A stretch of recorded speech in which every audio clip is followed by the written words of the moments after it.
Mara did not plan the joke. That was the truth of it. She was on her second glass of cheap red wine, sitting on the edge of her desk with her heels kicked off, and the words came out the way most dangerous things do. Casually, without a warning label. "You know what?" she said, pointing her glass at the door at the far end of the office corridor. "I will kiss the first man who walks through that door." Her two co-workers, Lily and Grace, looked up from their own glasses. Lily blinked. "Say that again." "You heard me." Grace laughed first. It was the loud kind of laugh that fills a quiet building. "Mara, it is 9 o'clock on a Friday night. Nobody is walking through that door." "Exactly," Mara said. "That is why I said it." They had been sitting in the office break room for the better part of an hour. The rest of the floor was empty. The cleaning crew had come and gone. The lights in the hallway were dimmed to the night setting, that low orange glow that makes everything look like the last scene in a movie.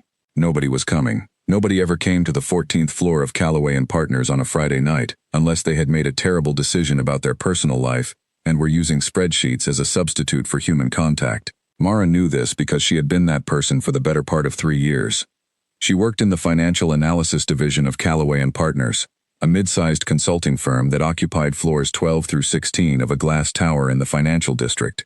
She had been with the company for 4 years. She had been passed over for promotion 3 times. She was good at her job, quietly, invisibly good, the kind of good that people acknowledged in performance reviews and then forgot about when the actual decisions were being made.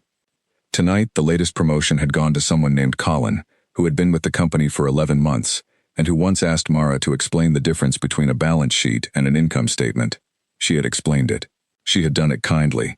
He had nodded, and then taken her explanation word for word into his next meeting with senior management, and 3 weeks later, his name was on the announcement email. She was not angry about it anymore. That was the thing about being passed over repeatedly. The anger eventually runs out, and what is left behind is something quieter and harder, something that does not burn so much as sit. So she had accepted Lily's invitation to stay back after hours with a bottle of wine from the corner shop, and she had sat on her desk in her stocking feet, and she had made the joke. "What if someone actually walks in?" Lily said. She was leaning back in her chair with her legs crossed, watching Mara with that particular expression she got when she sensed entertainment approaching. "Nobody is going to walk in. But what if?" Mara thought about it for half a second. "Then I will kiss them, on the cheek. Because a deal is a deal, and I am a woman of my word." Grace set down her glass. "You said kiss. You did not say on the cheek. I am clarifying the terms." "You cannot clarify the terms after the bet is made. Watch me." They argued about the terms for a few minutes, the way people argue when nothing is actually at stake. Lily said a cheek kiss was perfectly acceptable, and practically the same thing. Grace said if you are going to make a statement, you should commit to it fully, or not make it at all. Mara said she was not making a statement, she was making a joke, and there was a significant difference. Grace said there was not, actually, and that was the point she was making. It was that kind of conversation, light, easy, the kind that exists for its own sake, filling space the way music fills a room. Not because you need it, but because silence is sometimes too loud. Mara finished her wine and poured another half glass. She looked at the door at the end of the corridor. It was closed. It had been closed all night. The building's security desk was on the ground floor. You needed a key card to access any floor above the lobby after 6, and anyone who worked on 14 would have gone home hours ago. The door was going to stay closed. That was simply the reality. She let herself relax into that reality. She stretched her arms above her head, and yawned and looked at the ceiling, which was the kind of industrial ceiling found in offices everywhere. Tiles and lights and the occasional sprinkler head. She had looked at that ceiling for 4 years. She knew every tile. "You know what Colin did today?" she said. "Oh, we are doing this now," Lily said. "He asked me to help him prepare the budget variance report for the quarterly meeting, the one I have been preparing by myself for 2 years. He asked me if I could walk him through it because he wants to present it himself going forward." The room was quiet for a moment. "And you said yes," Grace said. It was not a question. "I said yes." "Mara, I know. You cannot keep doing that. I know. If you keep making other people look good, they will keep getting promoted over you. I know, Grace. I am aware of the pattern. Thank you." Grace picked up her glass and held it in both hands. "I am not criticizing you. I am saying it out loud because sometimes that is the only way to make it real." Mara looked at the ceiling again. The thing was, she did know. She had always known. She was the kind of person who understood her own situation with perfect clarity, and then went ahead and repeated the same behavior anyway. Not out of stupidity, but out of something that looked like kindness from the outside and felt like a habit from the inside. She helped people. She explained things. She stayed late. She made the coffee. She remembered the birthdays. She prepared the reports and then handed them to whoever needed them most. And she told herself that eventually someone would notice, that eventually the right person would see what she was actually worth. 3 promotions had passed. The right person had not noticed. "Tell me something good," she said. "Somebody tell me something that is not about work." Lily sat up. "My sister got engaged." "That is good. She is marrying someone she met on a dating app 6 months ago." "That is brave." "My mother thinks it is irresponsible." "Your mother thinks that using a different brand of bread is irresponsible." Lily laughed. "True." Grace said her upstairs neighbor had finally stopped playing guitar at midnight. This was apparently a significant victory in Grace's life, one that she described with the kind of quiet satisfaction that people reserve for long-fought battles finally won. Mara listened. She nodded at the right moments. She was good at listening. She had always been good at listening. Outside the windows of the office, the city went about its Friday night business. Lights moved below them, cars and taxis and people on their way to somewhere more interesting than the 14th floor of a consulting firm. Mara watched them for a moment. She thought about what it would feel like to be one of those lights, moving with purpose, going somewhere that mattered. She pulled her attention back to the room, to Lily and Grace, who were now debating whether Grace's neighbor had ever actually been good at guitar or had simply been practicing bad guitar for 3 years. Mara smiled. These 2 women were not her closest friends in the world. She had known them for 3 years, and they shared a floor and a coffee machine, and the specific kind of workplace intimacy that is built from shared frustration, rather than shared history. But they were here. On a Friday night, they were here, and that was worth something. The bottle of wine was nearly finished. Lily reached for it and divided what was left between the 3 glasses. They touched their glasses together, a small, quiet gesture that did not require explanation. "To not be in Colin," Grace said. "To not be in Colin," Mara agreed. They drank. The conversation moved on. They talked about a film that Lily had seen the previous weekend, one that she described as deeply confusing, in a way that she believed was intentional and possibly pretentious. Grace disagreed. She had seen it too, and she thought the confusion was the point, that the director was asking the audience to sit with uncertainty rather than resolution. Mara had not seen it, but she listened to both of them describe it, and decided she probably wanted to see it, if only to form her own opinion about whether the confusion was earned. Time passed the way it does when you are not watching it, gently, without urgency. Mara had completely forgotten about the door. That was what made it so strange. She had forgotten entirely, the wine, the joke, the bet, the whole weightless little exchange, and she was in the middle of saying something about the film, something about how she generally trusted directors who made her work for the meaning, when the handle of the door at the end of the corridor moved. All 3 of them stopped. The handle turned. The door opened. Mara watched it happen with the specific feeling of someone who has said something out loud to the universe as a joke, and then watched the universe take it seriously. Her stomach dropped about 3 inches. Her mouth, which had been in the middle of forming a word, forgot what word it was trying to form. A man walked in. Not a security guard, not a maintenance person, not a confused delivery driver who had gotten off on the wrong floor. A man in a charcoal gray suit that was not from any shop in the price range of anyone on the 14th floor of Callaway & Partners. A man with dark hair and a face that had the particular quality of someone who had been told he was important for long enough that he no longer needed to be told. He walked through the door with the ease of someone who was used to walking into rooms and having them adjust around him rather than the other way around. He was not alone. 2 people followed him in, a woman carrying a tablet and a younger man in a blue jacket who was writing something in a notebook. They were clearly with him, clearly staff, and they moved in the slightly deferential way that people move when they are near someone whose time costs more than theirs. The man stopped when he saw the 3 of them. He looked mildly surprised, the way someone looks when they find a cat sitting on their car. Not alarmed, just noting the unexpected detail. "Good evening," he said. His voice was easy, unhurried, the kind of voice that did not feel the need to raise itself to be heard. Lily made a sound that was not quite a word. Grace sat up very straight. Mara looked at the door. She looked at the man. She looked at Lily, whose expression had moved from startled to deeply amused in the span of approximately 4 seconds. She looked at Grace, who was looking at Mara, with the wide eyes of someone watching a car slowly approach a lamppost. The man glanced around the break room. "I apologize for the interruption. We are doing a late walkthrough of the upper floors. I did not expect anyone to be here." He was polite, pleasantly so. He looked at the wine glasses without comment, which was also polite. Mara's brain had gone very quiet. Part of her, the rational, professional, self-preserving part, was already calculating exits. The joke was a joke. It had been made in the privacy of a Friday night break room with 2 colleagues and a nearly empty bottle of wine. No one had heard it. No one outside this room knew it existed.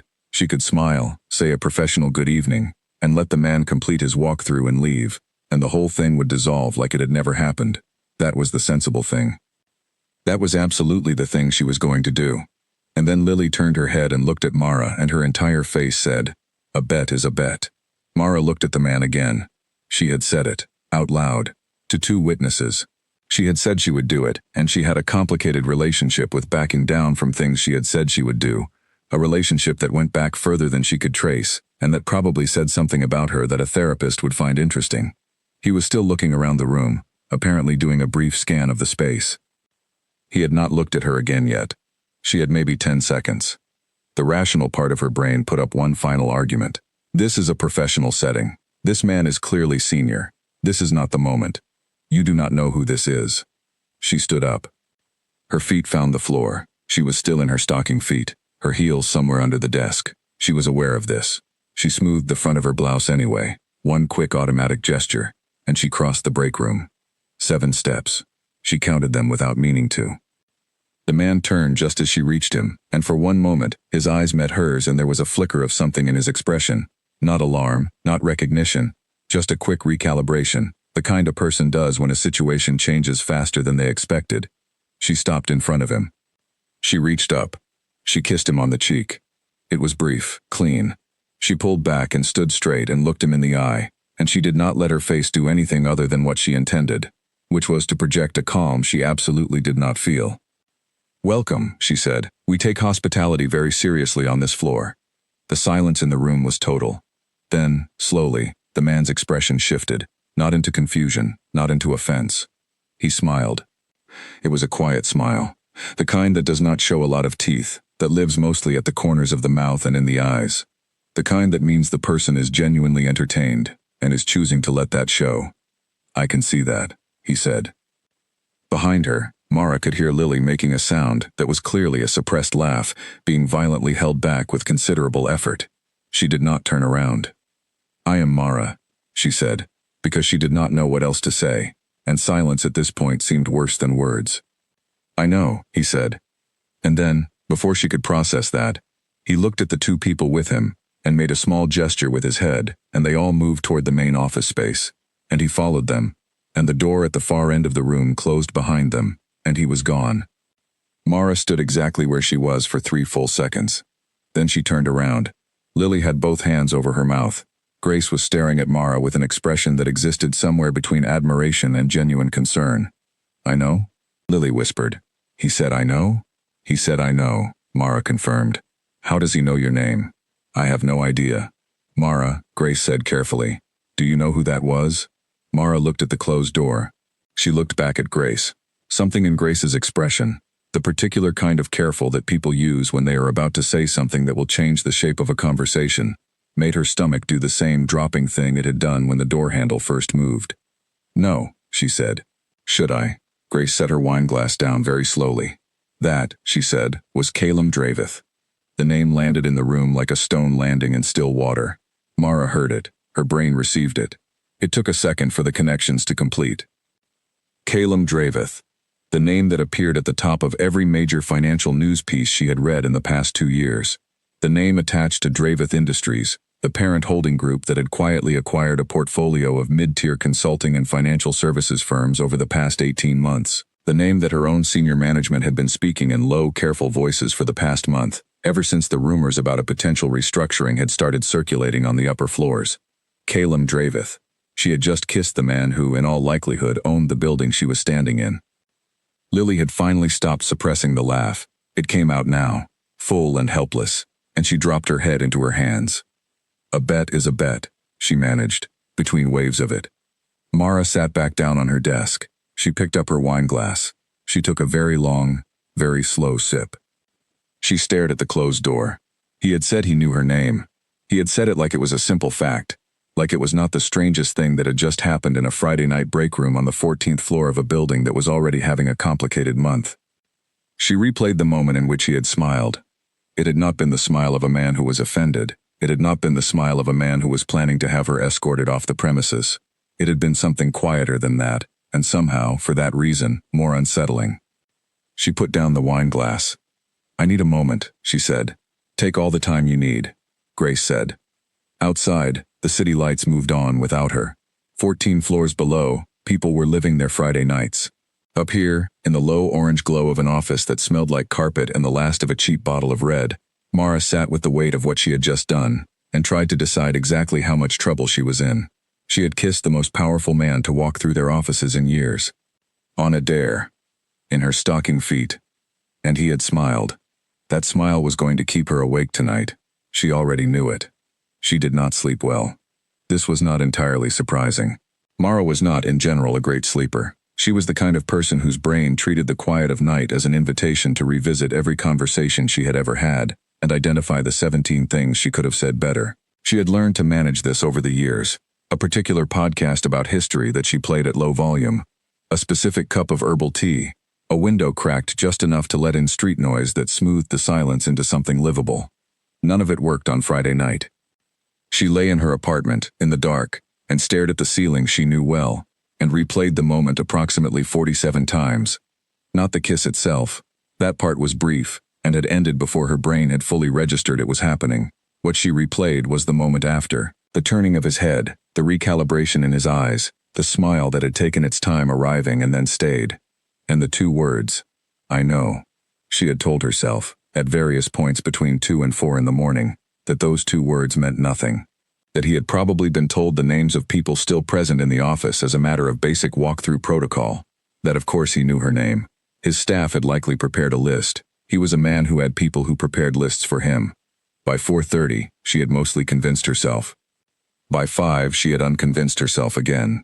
At 6, she gave up on sleep and made coffee, and sat at her kitchen window watching the city turn pale and gold with early morning light, and she thought about what Monday was going to look like. Monday was going to be interesting. She went to work on Monday, as she always did. She dressed carefully. Not differently, she told herself firmly, just carefully, the way she always was. And she took the train and she walked the 3 blocks from the station to the glass tower, and she nodded to the security desk, and she took the elevator to 14. The office was the same as it always was on Monday mornings. The smell of fresh coffee, the sound of keyboards, the particular energy of people resettling into the week after 2 days away from it, some of them more willing than others. Nobody looked at her differently. Nobody said anything. Lily arrived at 9 and gave her a meaningful look across the desk partition, and Mara returned it with a look that said, "Let us never speak of this here," and Lily gave a small nod and turned back to her screen. Grace arrived at 9:15 and stopped at Mara's desk for exactly 1 second. "Any news?" she said quietly. "None," Mara said. Grace nodded and moved on. The morning passed, then the afternoon, then Tuesday, then Wednesday. Nothing happened. The walkthrough apparently remained a private piece of information. No one on the floor seemed to have heard about 3 women and a wine bottle and a man in a charcoal suit. Mara gradually released the tension she had been holding between her shoulder blades and told herself that it was over.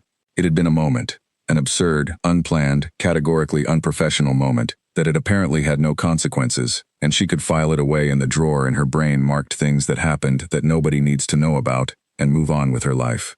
She was good at moving on. She had practice. By Thursday she was almost comfortable. On Thursday afternoon, at 2:17, her desk phone rang. She had a desk phone still, which was something of a rarity on the floor, but Mara had always preferred it for client calls. The display showed an internal extension she did not recognize. She picked up. "Mara speaking." Ms. Mara Calloway, a woman's voice. Crisp and efficient, not a voice she recognized. "Please hold for Mr. Dravith." The world went very still. Mara held. 3 seconds of silence, then a click. "Good afternoon." That voice, unhurried. Easy. The same voice that had said good evening to an empty break room on a Friday night. "I hope this is not a difficult time." Mara looked at her computer screen. She looked at the spreadsheet open on it.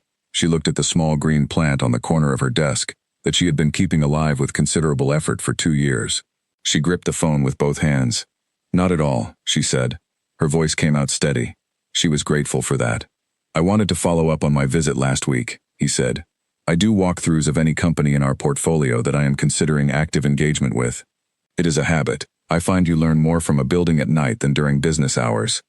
That sounds like something people say on motivational posters, she said. There was a brief pause. She closed her eyes. She had just said that to the man who probably owned her building. But then, it probably does, he said, and she could hear that the smile was back, in the voice this time instead of the face. I also wanted to say that I did not handle the end of our introduction very well. I moved on too quickly. You had a walkthrough to complete. I did. Still, it was an unusual moment and I was not sure how to address it, so I chose not to. That was the wrong choice. Mara was quiet for a moment. This was not the conversation she had prepared for.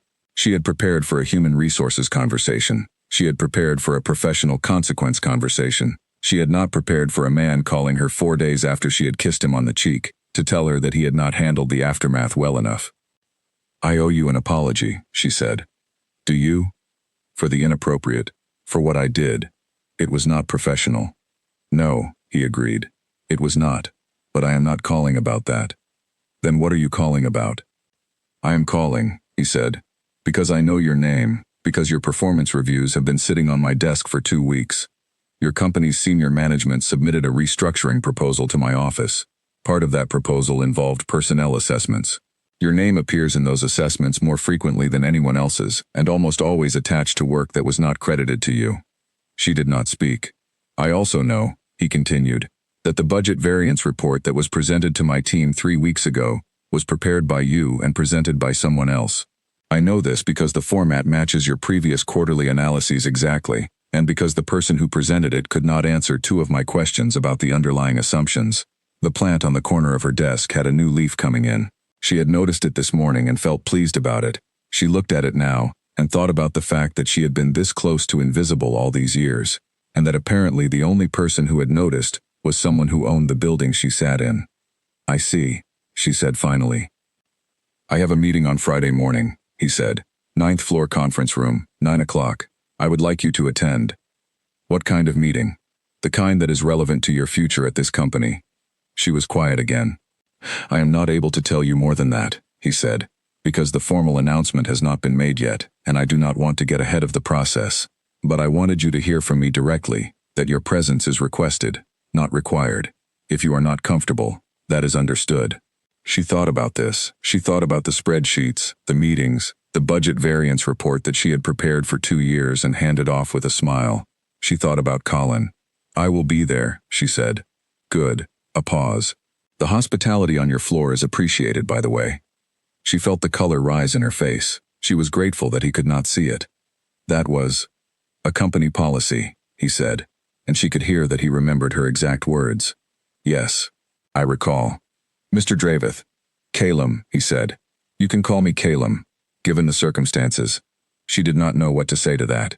Friday, he said. 9 o'clock, 9th floor. The line clicked off. Mara set the phone down very slowly. She sat for a moment with her hands folded on the desk. Then she looked at Lily's head above the partition. Lily, she said. Lily looked over. What? Can you look something up for me? Sure. The internal restructuring proposal that went to Draveth Industries last month. The personnel assessment section. Lily frowned.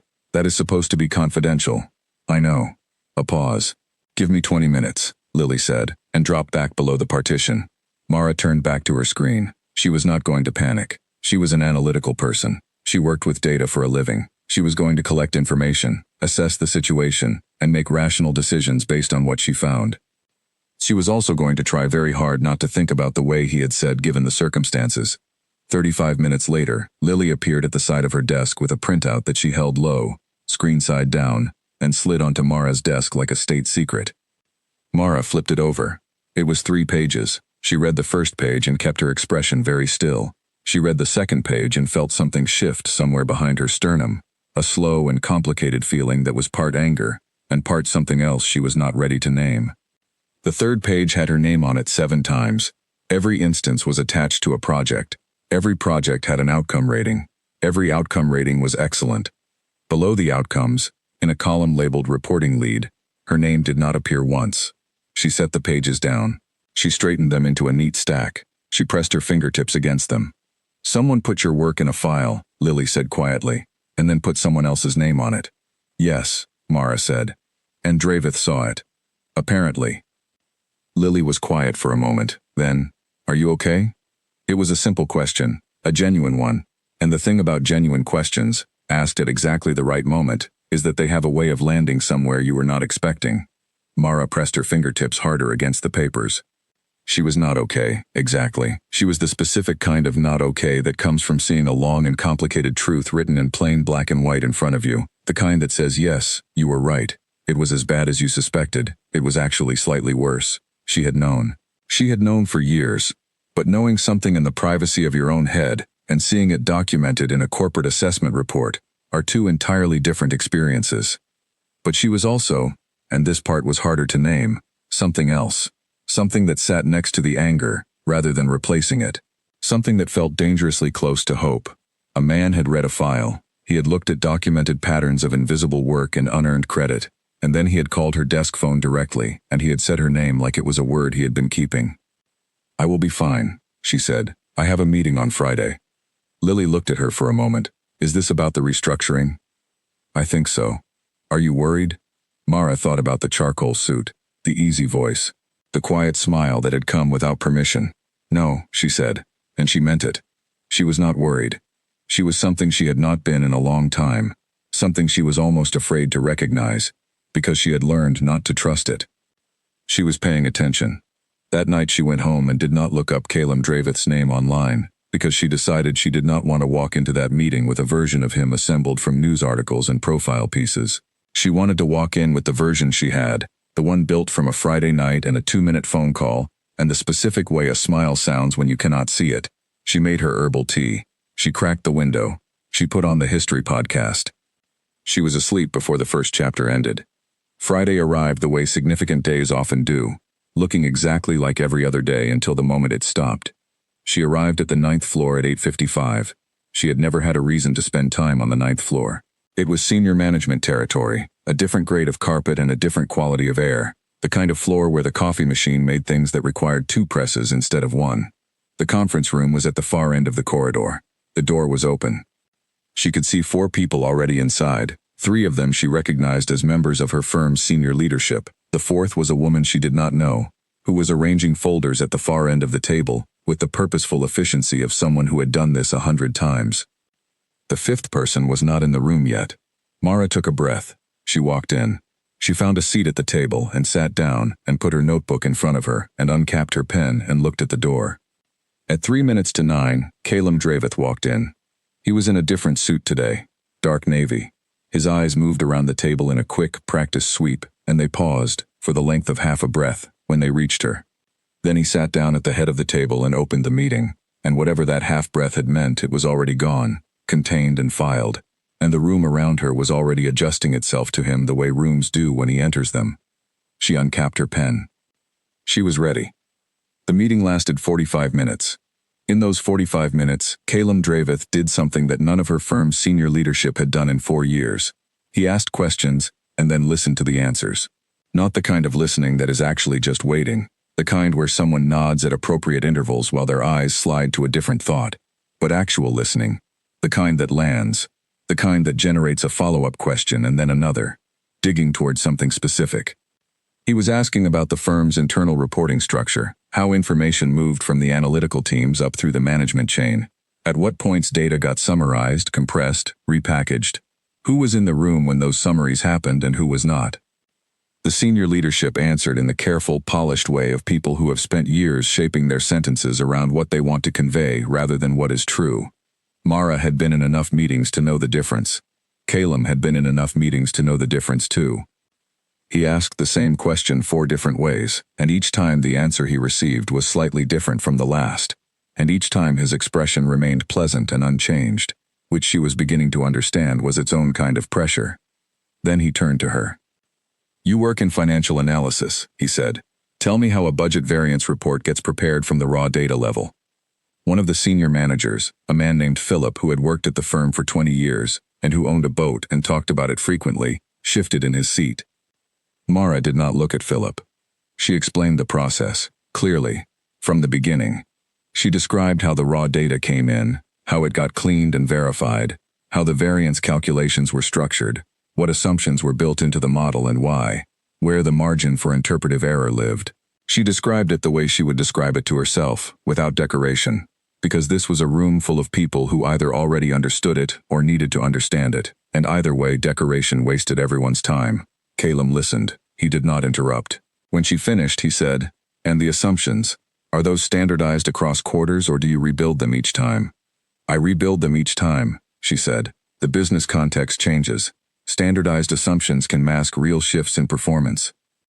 "And does the person who presents the report understand the assumption structure?" Philip cleared his throat. Calum's eyes did not move from Mara. "That varies," she said carefully. He said. He wrote something in the notebook in front of him. One line.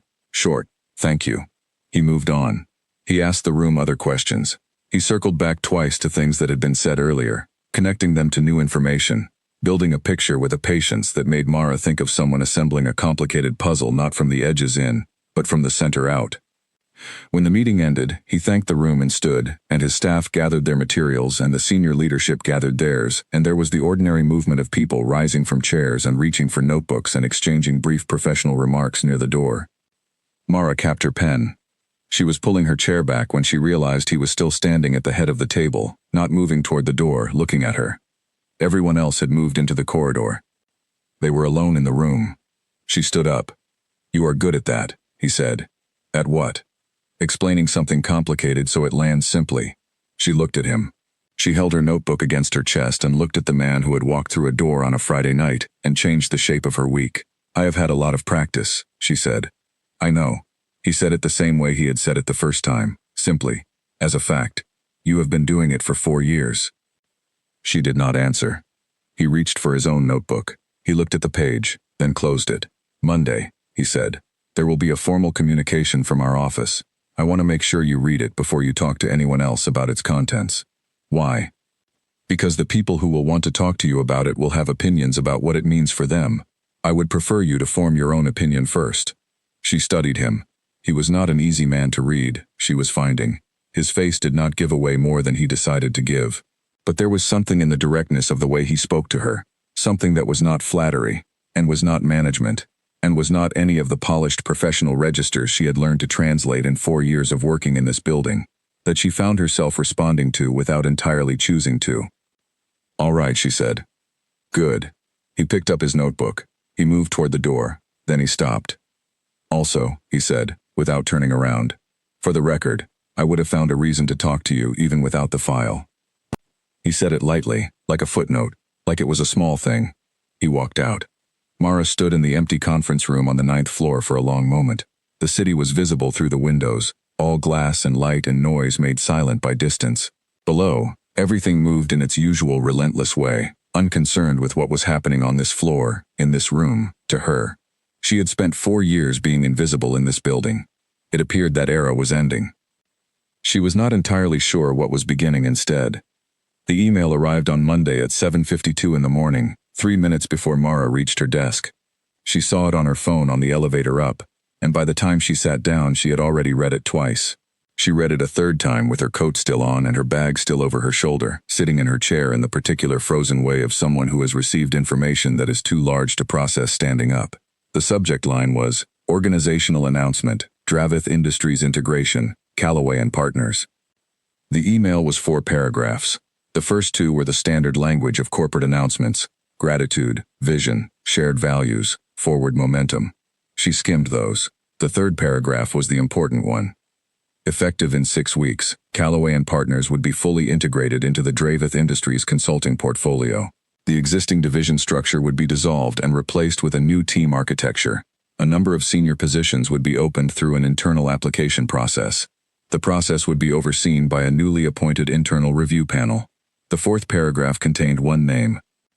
The internal review panel would be led by Calum Dravith himself, in consultation with a newly designated internal liaison from within the current Callaway staff. That designated liaison was Mara. She sat with that for a moment. She read the 4th paragraph again. Then she took off her coat, hung it on the back of her chair, and put her bag down, and she sat and breathed for a few seconds. When she had told herself to read the email before talking to anyone else, She had followed that instruction. She had followed it on the elevator, and she had followed it at her desk, and she had followed it well enough that when Lily appeared beside her partition at 8:15, she had already had 23 minutes to compose herself. "Did you get it?" Lily said. "Yes." The whole floor got it. "Philip is having a meeting about it in the large conference room at 9. He is expecting everyone." She paused. "He is not expecting it to go smoothly." "I imagine not." "Mara." Lily crouched down slightly so she was at Mara's eye level. "Your name is in it." "I saw that. You are the liaison." "Yes. Between this firm and Calum Draveth. That is what the email says." Lily stared at her for a long moment. "How are you not more?" "I had 23 minutes. "Ah." Lily straightened up. "Are you going to the 9 o'clock? Mara thought about Philip and his boat and his 20 years, and the way he had shifted in his seat on Friday when she began speaking. She thought about the senior managers and the careful shaped sentences, and the performance review file that had apparently been sitting on someone's desk, containing her name and other people's credit. "Yes," she said, "I am going." The 9 o'clock meeting was in the large conference room on the 14th floor, the one they used for all staff presentations and the occasional client visit. It had a long table that seated 20 and a screen at the far end and windows on one side that looked out over the lower half of the city. It was, Mara had always thought, a room designed to make decisions feel significant. Philip arrived last. This was a choice. She recognized it as one. The small theater of seniority. The man who does not rush. He was 53 years old and had the kind of silver hair that photographs well, and a collection of opinions about the correct way to do most things. He was not a bad man. He was a man who had built his career on a set of rules that had functioned reliably for 2 decades, and who had just received an email suggesting that those rules were being replaced. He stood at the head of the table and looked at the assembled 14th floor and took a breath. "I want to address this morning's announcement," he said. "I want to do it directly, and I want to do it before any rumors develop." He spoke for 10 minutes. He said that change was normal in any business evolution. He said that the integration would be managed in a way that respected the contributions of all current staff. He said that the internal application process for new positions was an opportunity, not a threat, and that he was confident the team would rise to meet it. He said all of this while looking at approximately everyone in the room except Mara. When he finished, there was a beat of silence and then questions started, the careful kind that people ask when they want information but do not want to be seen wanting it too much. Who would be affected, what the timeline was, what the new positions would look like, whether current contracts were protected. Philip answered with the practiced vagueness of someone who does not know much more than the people he is talking to and is unwilling to admit it. Then a young analyst near the door, a man named Owen who had been with the company for 8 months, and who had the particular energy of someone who had not yet learned to be careful, raised his hand. "What about the internal liaison position?" he said. The room went quiet. Philip's eyes moved to Mara, very briefly, and then away. "That appointment," he said, "was made at the Draveth Industries level. It is not something I have input on." "But who is it?" Owen said. He genuinely did not seem to know. 20 pairs of eyes moved to Mara. She looked at Owen. She looked at the faces around the table. Some of them she knew well. Some she knew only in the way you know people you share a floor with, by sight, by coffee order, by the particular sound of their laugh. Some of them were looking at her with something that resembled surprise. Some with curiosity. 1 or 2 with an expression she recognized, because she had seen it before, in performance review meetings and promotional announcement emails. The look of someone doing a rapid calculation about what this development meant for their own position. "It is me," she said. Simply, clearly, no decoration. The room absorbed this. Philip said, "Thank you, Mara," in a voice that was professionally neutral and contained a quantity of information that he did not say out loud. The meeting ended shortly afterward. People filed out in the small clusters that form after significant news, pairs and threes leaning toward each other in the corridor, voices kept low.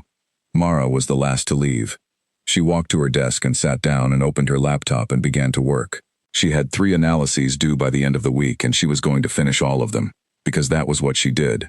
That was the thing that had been true about her for 4 years and would remain true regardless of what the email said or who was watching. At 11 o'clock, her phone rang again. The same unfamiliar internal extension. "Mara speaking. Good morning." The same voice. No preamble. He did not do preamble. She was learning. "I assume you have read the announcement?" "Yes." "And the 9 o'clock meeting on 14? She paused. "You know about that?" "I know about most things that happen in buildings I walk through on Friday nights." She allowed herself a small smile that he could not see. "It went fine." Philip Harding is going to be difficult, he said. He has been with the firm long enough that the restructuring feels personal to him. It is not personal, but that will not change the feeling. I am not worried about Philip. A pause. No, I did not expect you were. A beat. I am calling because I want to schedule a working session. The liaison role involves more than the formal announcement describes. I would like to walk you through what I actually need from you. When? This week, if you are available. My schedule is your schedule. Tell me what works. She looked at her calendar. She had a full week, but she also knew which of the meetings on it genuinely required her, and which were meetings she attended out of habit and the professional obligation to appear engaged. She made a decision quickly. She was good at that. Thursday afternoon, she said. 2 o'clock. Thursday at 2, he confirmed. 9th floor. The smaller office at the end of the corridor. My assistant will send through the details. A brief pause. Bring your own notes on the restructuring if you have any. Observations about the team, the structure, whatever you have been thinking about. You want my observations? That is why you are the liaison, he said. I do not need someone to relay information. I can read a memo. I need someone who understands this company from the inside and can tell me what the memos are not saying. She held the phone and looked at the green plant on her desk, the one with the new leaf. I have observations, she said. I expected as much. He ended the call. Mara sat back in her chair. She thought about 4 years of staying late, of preparing reports, of explaining things to people who did not credit her for the explanation. She thought about what it would feel like to walk into a room where the purpose was for someone to hear what she actually thought. She had not had a meeting like that in 4 years. She was going to need a better notebook. She spent the rest of Monday and all of Tuesday working. She was a precise note-taker when she was interested in something, and she was interested in this. She went back through her files, not the ones on the shared drive but the ones she kept locally on her own laptop. The personal records she had developed the habit of keeping because she had learned early that the shared drive's version of history was sometimes different from the actual one. She had notes on every project she had contributed to for the past 2 years. Dates, scope, outcomes, her contributions versus those of the team, the names attached to the final reports. It was a detailed document. It had become detailed over time, not out of resentment, but out of the same instinct that made her double-check data before presenting it. Things should be accurate. Records should reflect reality. She had never done anything with those notes because she had never had a reason to. She had never, until last week, had a meeting that existed specifically for someone to listen to what she actually knew. By Wednesday evening, she had a clear picture. She had it organized into themes: structural inefficiencies, talent visibility gaps, the gap between who was credited for work and who did the work, patterns in which teams generated the most reliable analysis and which generated the most visible noise. It was not an indictment of the company. It was a description of it, honest and specific, the way she would describe a data set. Here is what the numbers say. Here is what they imply. Here is the question they raise. On Thursday, she arrived at the 9th floor at 5 minutes to 2. The small office at the end of the corridor had a different feel from the conference room. It was an actual office, not a meeting room, with a desk and 2 chairs and a window that looked northeast and caught the afternoon light. There were no chairs arranged for a presentation. There was no projector. There was a desk and the 2 chairs and a small table between them. He was already there. He was reading something when she knocked. He looked up. Come in. She came in. She sat down. He closed whatever he was reading. He set it aside. He looked at her with the same full attention she had felt in the conference room on Friday, the kind that does not wander. Tell me what you know, he said. So she told him. She talked for 40 minutes. She did not use notes. The notes were in her bag, backup, but she did not need them. She talked about the firm the way she thought about it, which was honestly and in detail, and without the polishing that normally accompanied professional conversation of this kind. She talked about the talent and where it actually lived versus where it was assumed to live. She talked about the systems that worked and the ones that had calcified into habit. She talked about the gap between what the metrics showed and what the work actually produced. He listened. He asked questions. Good ones. Specific, unexpected, the kind that told her he was hearing not just what she said but what she implied. At the 40-minute mark, he picked up his pen. 3 things, he said. 3 things I want to fix first. What are they? She thought for approximately 5 seconds. Attribution, she said. The mismatch between who does the work and who gets the credit. It affects morale, and it misallocates resources. He wrote. Access, she said. The people who understand the work best are 3 steps removed from the decisions. That creates translation loss at every step. He wrote. Time, she said. The review cycles are too slow. By the time analysis reaches a decision level, the The context has often changed. The analysis ends up informing a decision that has already been made. He wrote. He finished writing. He looked at the page. Then he looked at her. If I asked you to propose a structure that addressed those three things, he said, could you do that? Yes. By when? 2 weeks. He studied her for a moment. Not the way people study you when they are deciding whether to trust you, more the way someone looks at something they have already decided about and are simply confirming. 2 weeks, he said. He stood. She stood. This is going to change significantly for you, he said. He said it plainly, not as a warning and not as a comfort, just as a thing that was true. I know, she said. He held the door open. She walked through it into the corridor. Behind her, she heard the door close quietly, and she stood in the afternoon light of the 9th floor and let the next thought arrive cleanly. She had spent 4 years waiting for someone to ask her what she knew. She had 40 pages of notes in 2 weeks and the cleanest brief she had ever been given. She was going to be very difficult to stop. The walk back to 14 took longer than it should have. Not because she was slow, but because she stopped at the elevator and pressed the button, and then stood there in the particular stillness of someone whose mind is moving faster than their feet. She was thinking about the proposal, already. It had started forming while she was still in the room, which was a sign she recognized, the sign that meant she had found the right problem, the one that her brain would not leave alone until she solved it. She had a habit of working on problems she cared about in the space between sleeping and waking, that gray soft window before 5 in the morning when the rest of her brain was still quiet and the analytical part ran freely without interruption. She had solved some of her best work in that window. She had a notepad on her bedside table specifically for it. She had a feeling the next 2 weeks were going to generate a great deal of notepad pages. The elevator arrived. She stepped in. She pressed 14. She thought about the way he had said, this is going to change significantly for you. Not as a warning, she was certain of that. There had been nothing in his voice that suggested caution or limitation.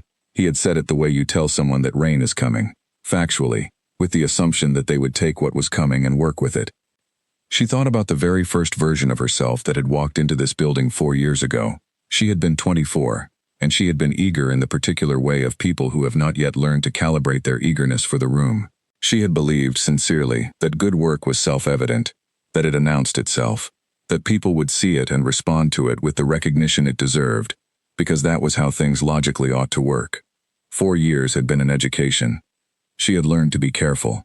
She had learned the specific silence of competence that goes unannounced. She had learned to fit herself into the shape the room expected, to be helpful without being threatening, visible enough to be useful and invisible enough to be overlooked for anything that mattered. She had been very good at it. The elevator opened on 14. She walked to her desk. She sat down. She opened a new document on her laptop. She stared at the blank page. Then she began to type. She worked until 7 o'clock when the floor had emptied out around her and the cleaning crew was moving through the far end of the corridor. She worked with the particular focus that comes when a problem finally has the shape of a solution, when the pieces are coming from the right direction and landing where they belong. She did not stop to check her phone. She did not make coffee. She worked. By 7, she had 6 pages of structural notes, a rough framework for the proposal, and the first draft of an argument for why attribution reform should come before anything else. It was not finished. It was not polished. It was the kind of raw material that she would need to sort through, but it was real, and it was hers, and for the first time in 4 years it was going somewhere. She saved the document. She put on her coat. She took the elevator down. In the lobby, the night security guard nodded at her. She nodded back. She pushed through the glass door into the evening air. It was cold, the kind of cold that arrives in the city in October and means it. She pulled her coat tight and walked toward the train station with the city moving around her in its usual indifferent way. Cabs and buses and groups of people heading into the evening. And she felt something she had not felt in a long time on this walk. Not the usual drained quiet of a day spent giving energy to things that did not give it back. She felt like she was going somewhere. She arrived home. She made dinner. Something quick and simple, eggs and toast, the cooking of a person whose mind is elsewhere. She ate at the kitchen table with her notebook open beside her, writing things down as they arrived, small arrows and circled words and the question marks that meant follow this later. She had pages of question marks. She had always had pages of question marks. The difference now was that there was someone at the end of them. She washed her plate. She made tea. She sat on the sofa and looked at the ceiling, which was her ceiling and not an office ceiling. And she thought about Thursday at 2 o'clock. 40 minutes. She had talked for 40 minutes and he had not looked at his phone once. She had been in meetings with people who checked their phones approximately every 4 minutes, a behavior so normalized that she had stopped registering it the way you stop registering the hum of an air conditioning unit. You simply factored it in. You kept your important points short because attention was a diminishing resource. 40 minutes. Not a phone check, not a glance at the door, not the particular expression of polite engagement that was really just professional courtesy dressed up as interest. He had been listening. She was experienced enough to know that being listened to by a powerful person was not, in itself, a guarantee of anything. Powerful people listened for their own reasons and acted on their own timelines and were not obligated to make good on the attention they paid. She knew this. She kept it close. But there had been something else in that room, not just the listening. The questions he had asked, they were not the questions of a man performing interest. They were the questions of a man who had already done significant reading and was using the conversation to fill specific gaps. He had known where the seams were before she pointed to them. He had asked about the points she had not quite reached yet, the implications one step beyond what she had said, and that kind of question could only come from someone who was thinking alongside her rather than just receiving. She found that rare. She found it. And she was honest with herself about this, because she had always been honest with herself even when it was inconvenient. Interesting. She picked up her pen and wrote at the top of a fresh page, proposal structure. Then below that she wrote attribution first, because she had said it to him and she meant it, and she always meant what she said. She worked for another hour. She fell asleep with the notebook on her chest. She dreamed about nothing in particular, just the city, far below, moving in its usual way, and the feeling of a room rearranging itself, and a door opening into light. She handed in the proposal on a Wednesday, 2 days ahead of the 2-week deadline. This was habit. She always finished ahead of deadlines when the work mattered to her. She had learned to keep that tendency quiet at Callaway, because people who finish early either get credit for their efficiency or get handed more work, and the ratio of those two outcomes had historically been poor. But there was no Callaway anymore, technically. Or there was, but its shape was changing, and she had been told to bring her observations, and this was what observations looked like when she gave them everything she had. The proposal was 14 pages, single spacing, no decorative headers. No executive summary that talked around the content. She had opened with the conclusion, stated plainly, because she believed that documents that made you earn the point were disrespectful of everyone's time. She had outlined 3 structural reforms: the attribution framework, the access model, the review cycle reduction. For each one she had given the problem, the data behind it, the proposed solution, and the projected outcome. She had also included a risk column, because she did not believe in proposals that pretended solutions came without costs. She had emailed it at 6 in the morning. By 6:20 she had a reply. Not from his assistant, from him. The email was 3 sentences long. She read them standing in her kitchen with a cup of coffee, before she had fully woken up. Received. Reading now. Have you eaten breakfast yet? She looked at this email for a long moment. She wrote back, that is a very specific follow-up question. His reply came within 40 seconds. I ask because the review is going to take about an hour, and I am going to want to talk through it immediately after, and it would be useful if you were not hungry.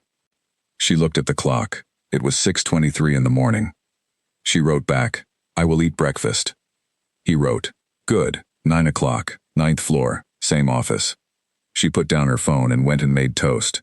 She ate it at the window.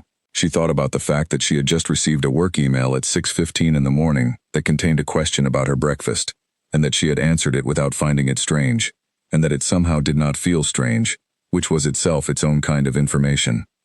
She arrived at 9 o'clock. He had the proposal on the desk in front of him, not on a tablet. Printed out, on actual paper, with handwritten notes in the margins. She sat across from him and she could see, from where she was, that the margins were dense. I have 2 questions, he said. He did not say good morning first, but it did not feel like rudeness. It felt like a man who had been reading since 6:20 and was still inside the document. All right, she said. The attribution framework. You propose that all projects register individual contributions at the initiation stage, before the work is done. Why initiation and not completion? Because at completion there is pressure on the record, she said. People revise their memory of who did what in light of how it turned out. At initiation the record is clean. No one knows yet if this project will be a success or a failure, so there is no incentive to inflate or deflate the contribution. He looked at the page. He made a small mark. That is better than I would have said it. What was your version? My version was going to suggest completion tracking with verification. Yours is structurally cleaner. She looked at him across the desk. He had said that without any of the particular awkwardness that people had when they admitted someone else's idea was better than theirs. He had said it the way you note a fact. Second question, he said. The review cycle reduction. You propose cutting the current 6-week cycle to 3. But your risk column says there is a quality concern at 3 weeks for complex analyses. Yes. So why 3? Because 2 weeks is where the quality holds, and 6 weeks is where it fails. 3 is the honest midpoint. I did not want to propose an ideal that cannot be maintained under real conditions. He looked at the page again. The risk column, he said. Most people leave that out of proposals. I know. Why did you include it? She looked at him. Because a plan that does not acknowledge its own weaknesses is not a plan. It is a wish. He held her gaze for a moment. We will implement all 3, he said. The attribution framework first, as you recommended. The access model in tandem, the review cycle in the second wave, once attribution is running. That is the right order, she said. Yes. He gathered the pages. I want you to lead the implementation. Not advise on it. Lead it. That means you will be in the room when decisions are made. That means your name goes on the work. She felt the thing that had been growing quietly in her chest for the past 2 weeks move and settle, like a key finding a lock. That is different from the liaison role, she said. The liaison role was a starting point. This is where I am now. He looked at her steadily. Is that a problem? No, she said. It is not a problem. What she did not say was that it was the thing she had needed to hear for 4 years. She did not say it because he did not need to hear the weight of it, and she did not want to perform it. She simply filed it in the same drawer where she kept every piece of evidence that the world occasionally delivered what it owed. He stood, she stood. One more thing, he said. She waited. Philip Harding submitted a separate proposal yesterday, his own restructuring framework. He sent it directly to my office, bypassing the process. He said this without expression, the way you describe weather. I wanted you to know that I am aware of it, and that it does not change anything. I wanted you to hear that from me directly. She looked at him. Why? Because Philip is going to tell you about it at some point. Probably in a way that is designed to suggest that the ground is less stable than it is. A pause. I wanted you to have the actual ground before he shows you his version of it. She thought about the way Philip had shifted in his seat, the way his eyes had moved away from hers in the 9 o'clock meeting. 20 years and a boat and a set of rules that were being rewritten. Thank you, she said. He nodded. He picked up his notebook. She left first. In the elevator on the way down, she stood very still and looked at her reflection in the brushed steel door. She was 30 years old. She had turned 30 in August, quietly, with takeout food and a film she had wanted to see for months. And she was standing in a building that was changing around her, and she was not afraid. She had thought she might be afraid. Change had always landed in her life with the specific discomfort of the unplanned, the sense of the ground shifting before you had chosen to move.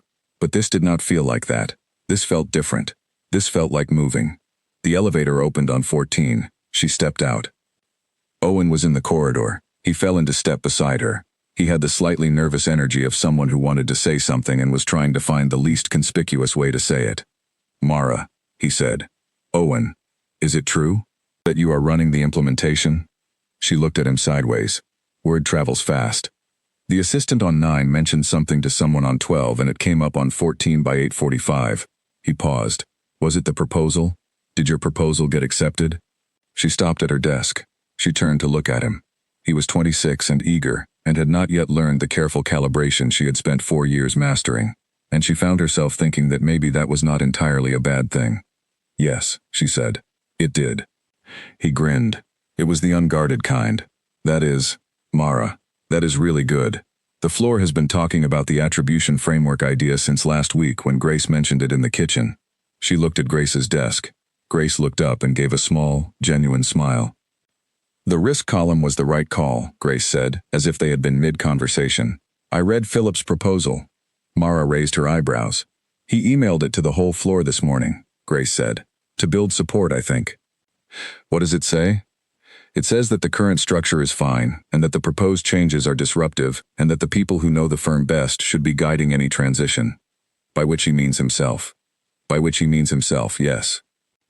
Mara sat down. She opened her laptop. She pulled up her email and found Philip's message, which had come in at 7:44. She read it. It was well written. She gave him that. It was the work of someone who had been making arguments in professional settings for 20 years. It was also the work of someone who was afraid. And fear has a particular grammar that she had learned to read. She replied to no one. She did not forward it. She did not discuss it in the kitchen, or at her desk, or in the stairwell. She filed it in a folder she made for herself. Context. Then she opened a new document and began planning the implementation. She had a lot to do. She was not going to waste a single morning of it. Philip appeared at her desk at 3:15. He stood at the edge of her partition with the particular body language of someone who has rehearsed being casual. "Do you have a moment?" he said. "Of course," she said. He sat in the chair beside her desk. He had the proposal, his own, in his hand, folded in half. He put it on his knee and looked at her.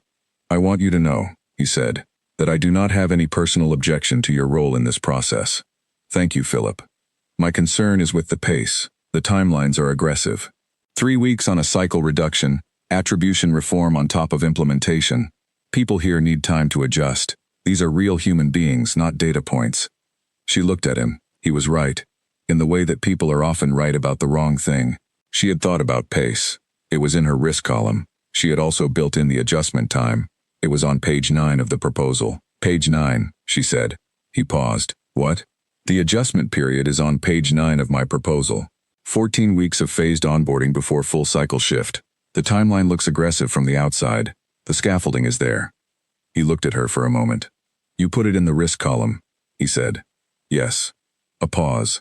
Something shifted slightly in his expression. Not concession exactly. Something more like recalibration. The moment when a person recognizes they are dealing with a different version of a situation than they had prepared for. "I would like to be involved," he said. "I have a lot of knowledge about this firm." "I know you do," she said. "I would like your knowledge." He looked at her again. He had known her for 4 years. She wondered what version of her he had been seeing. "I will read it fully," he said. He meant the proposal. He stood. "Page 9, she said. He nodded once. He walked away. She turned back to her screen. She did not feel triumphant. She did not feel anything that flashy. What she felt was the quieter thing, the particular satisfaction of a problem moving in the right direction, slowly, weight by weight, degree by degree, the way a very large thing changes when you push it from exactly the right angle. She went back to work. The weeks after the proposal moved fast. The kind of fast that only happens when you are doing something that matters, when the days stop blurring into one another and start having edges. Mara had worked hard before. She had worked hard for 4 years, steadily and without fanfare, in the way that people work when the output goes to someone else's credit. That work had felt like a treadmill. Energy expended, ground covered, position unchanged. This was not that. This was the kind of work where each day left something behind it. A decision made, a process changed, a name on a document that was her name.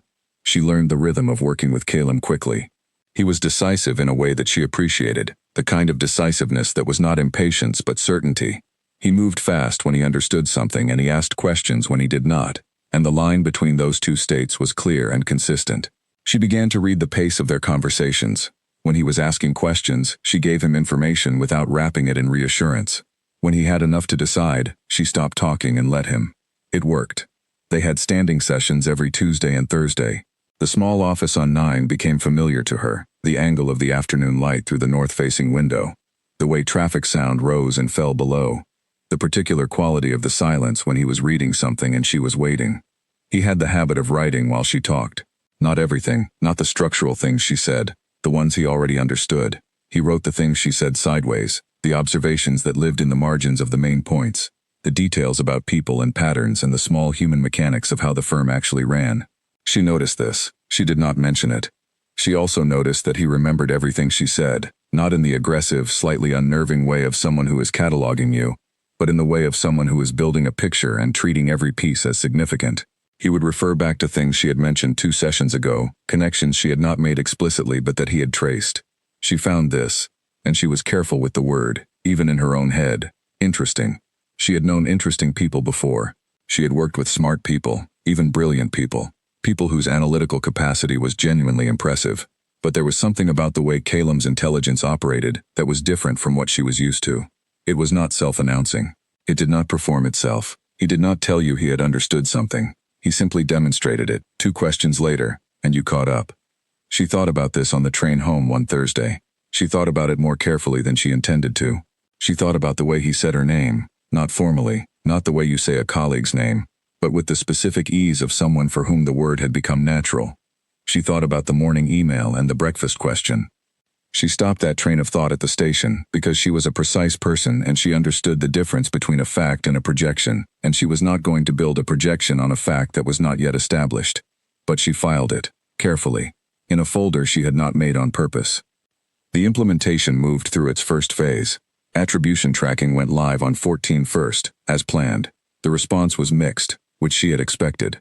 Any system that makes previously invisible things visible was going to create discomfort for the people whose contribution to the visibility had been taking credit. She handled it directly, the way she handled most things. She explained the system. She acknowledged the discomfort. She stayed with the conversation until it ran out. 3 people on 14 adjusted quickly and well. Owen was one of them. He had been waiting for a structure that saw what he actually did, and when he had it, he used it with the kind of straightforward reliability that made Mara feel something close to affection. 2 people were more resistant. One of them was Colin. Colin appeared at her desk on the 4th day of implementation, with an expression that she recognized from the first time she had ever explained an income statement to him. The expression of someone who wants you to believe they already knew. "The contribution system," he said. "It flags everything you work on, correct?" "Correct." "And it goes to the review panel?" "It goes to the implementation record. The review panel sees a summary." He nodded slowly. He was doing the calculation in the way that people do when they are trying to figure out whether a system that is designed to be fair is also going to be fair to them specifically. "It is just a log," she said, because she understood what he was asking without him asking it. "It does not make judgments. It records." He nodded again. He went back to his desk. She watched him go. She did not feel anything complicated about Colin. He had not been malicious. He had simply been the person who was available when her work needed a name attached to it, and he had not been the one choosing the name. The system that had allowed it was the problem, not Colin himself. She had believed that since the first time she had thought clearly about it, and she continued to believe it. But the system was changing now, and that was what mattered. At the end of the 4th week, she was at her desk at 6 in the evening when her phone screen lit up with a message from an unsaved number that she recognized by the first sentence. "The 4th week review looks good. The attribution uptake is at 91%. That is faster than I expected." She looked at the message for a moment. It was from his personal phone, not through the office line or his assistant. She wrote back, "I expected 85.91 is because Owen built a quick reference guide and shared it with the floor on day 2. A pause. Then, "Does Owen know that his initiative is in the implementation record?" She smiled. She wrote, "He does now." Another pause. Then, "The access model meeting is next week. I want you to present it. Not alongside me. You present it. I will be in the room, but the floor needs to hear it from you."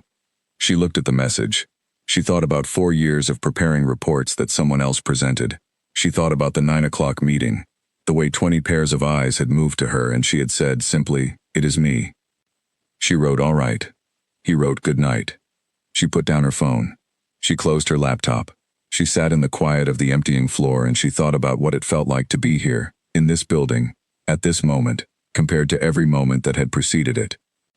It felt like the difference between reading about a country and standing in it. She picked up her bag. She put on her coat. She took the elevator down. The security guard said goodnight as she passed. She said goodnight back, and she meant it, and she walked out into the city with the particular walk of someone who is going somewhere. She presented the access model on a Tuesday morning, to a room of 32 people. She had presented to rooms before. She had stood at the front of conference tables and walkthrough sessions and internal training days, and she had been good at it in the way that people are good at things they do competently but without ownership. The performance of confidence in a room that saw you as a support function was its own kind of skill. You learned to take up the right amount of space, not too much, not too little, to be useful without being memorable, to deliver the content and then step back so someone with a different title could close the meeting. This was not that. She stood at the front of the room and she did not step back. She opened without a slide. She had made slides. They were there, prepared, thorough, but she opened with a sentence, spoken clearly to the room. "You have been doing good work that nobody above your level could see. We are going to fix that." The room was quiet. She talked for 25 minutes. She was not reading from notes. The access model lived in her head in the same way that any problem she had worked on for 3 weeks straight lives in your head, in the way of something you have turned over in the dark and at breakfast and on the train until you know it from every angle. She described it from the center out, the way she thought about all problems. Here is what it is, here is why it exists, here is how it changes, here is what it requires from you. She was 3 minutes into the presentation when she felt the room change. Not dramatically, not the way it changes in a film, with visible emotional reactions. It changed the way rooms change when people go from politely present to actually listening. The quality of the silence shifted. She could feel it. Calum sat in the second row. He had said he would be in the room. He was in the room. He was watching her with the same full attention she had felt in every session since the first one on 9, but it was different now, because there were 32 other people in the room, and he was watching her and not them. She noticed this. She did not let it interrupt her. She took questions at the end, 12 of them. Some of them were the clarifying kind, detail-seeking, which told her that people were taking the model seriously enough to want specifics. 2 of them were the challenging kind, structural objections raised with enough care that she understood the people asking them had actually read and thought about what she was presenting. She answered those with the same directness as the others. She did not soften the answers. She did not oversell. The 12th question came from Philip, who had been sitting in the back row and who had not asked anything until the end. "What happens," Philip said, "to the people who are good at the current system but who are not visible in the new one?" The room went slightly quieter, which meant it had already been paying attention to that particular corner. She looked at Philip. She thought about his 20 years and his proposal, and his boat, and the way he had sat in this building when it was a different building, and mastered a set of rules that were now being rewritten. The current system, she said, made some people visible through their own work, and some people visible through other people's work. The new system makes everyone visible through their own work. The people who are good at contributing will be visible. The people who are good at being present while others contribute will need to find a way to contribute. A pause. "That is a harder adjustment for some than others," she said. "I know that. The transition period is 16 weeks.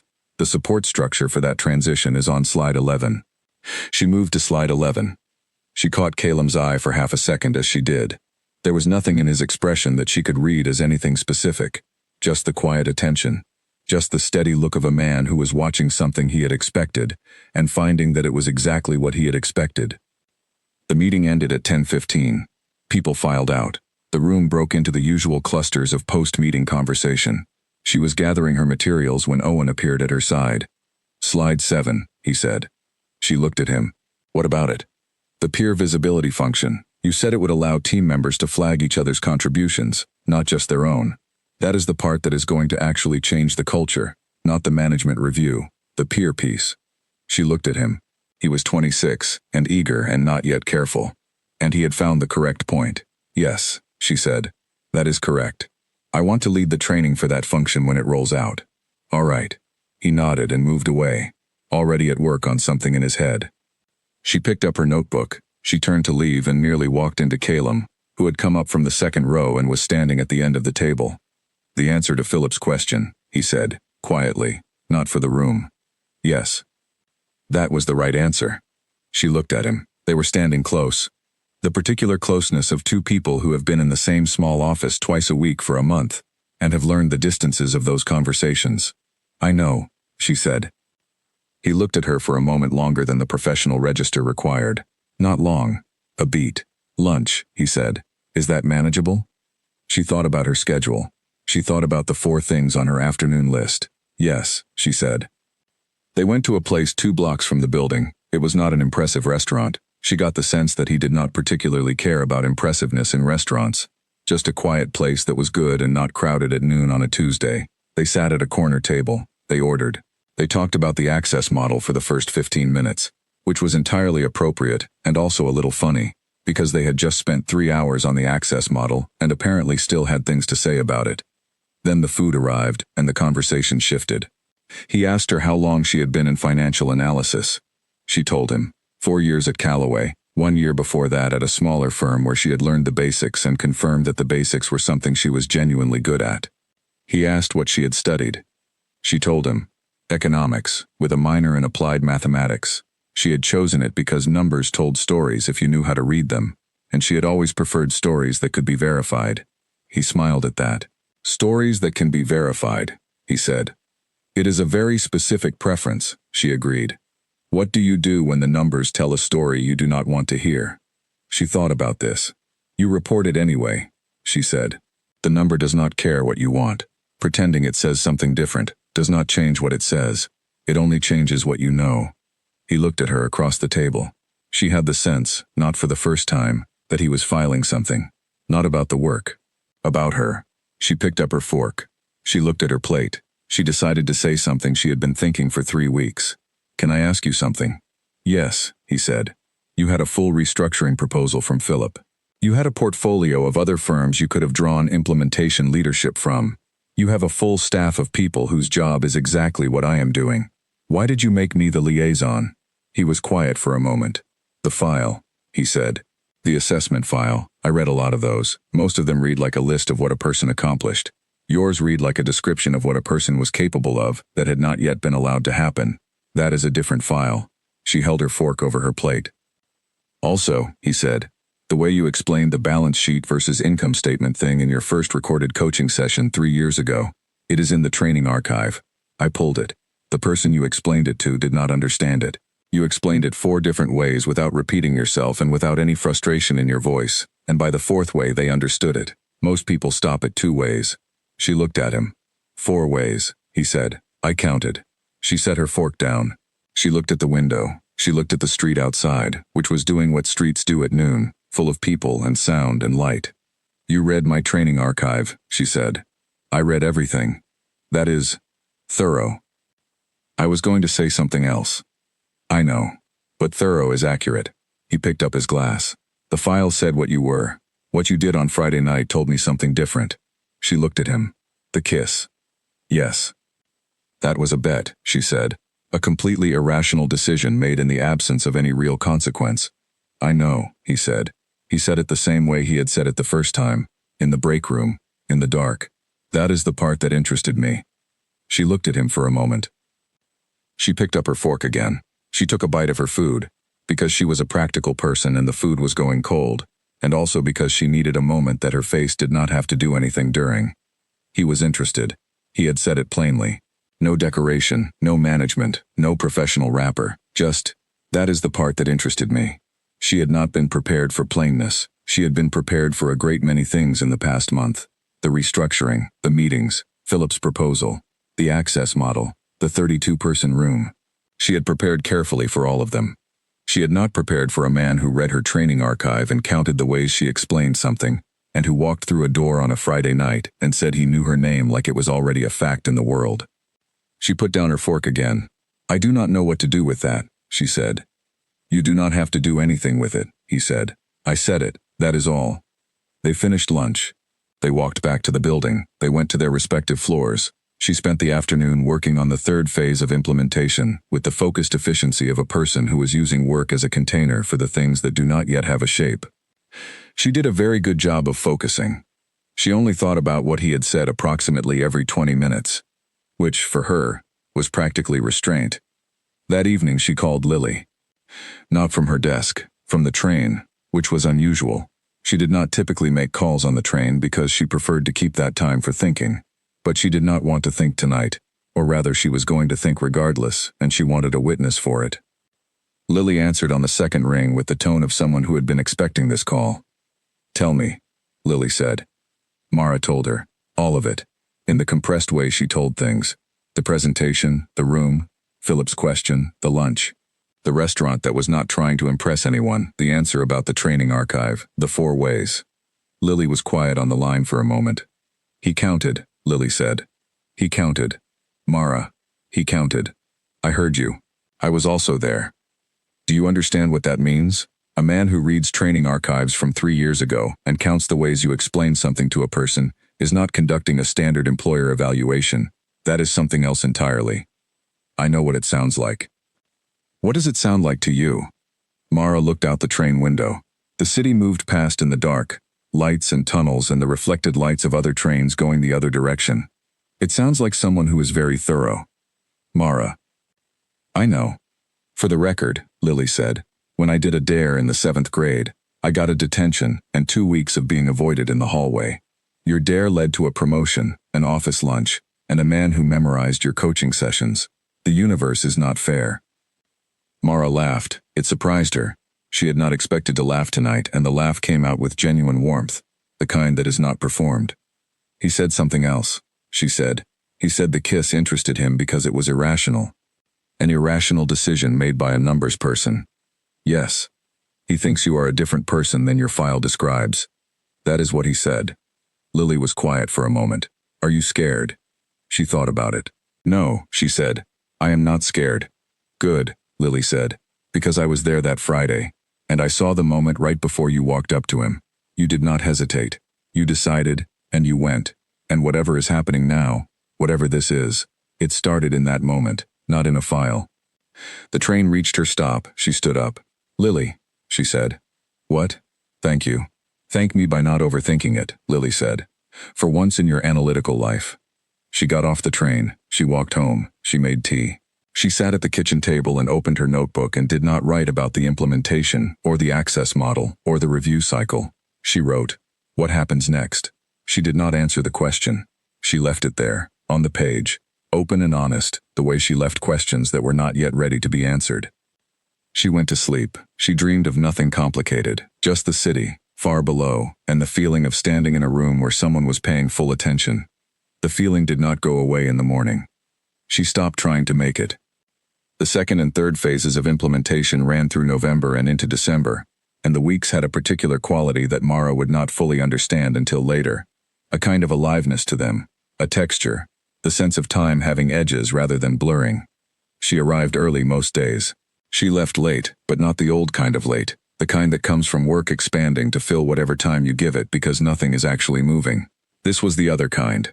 The late of someone who keeps thinking of one more thing that needs doing and does it because the doing matters. The Tuesday and Thursday sessions continued. She began to look forward to them in a way she monitored carefully. Looking forward to a productive working session with someone who was effective and listened was entirely appropriate. Looking forward to a specific chair in a specific office and the particular way certain questions were asked, that she kept to herself.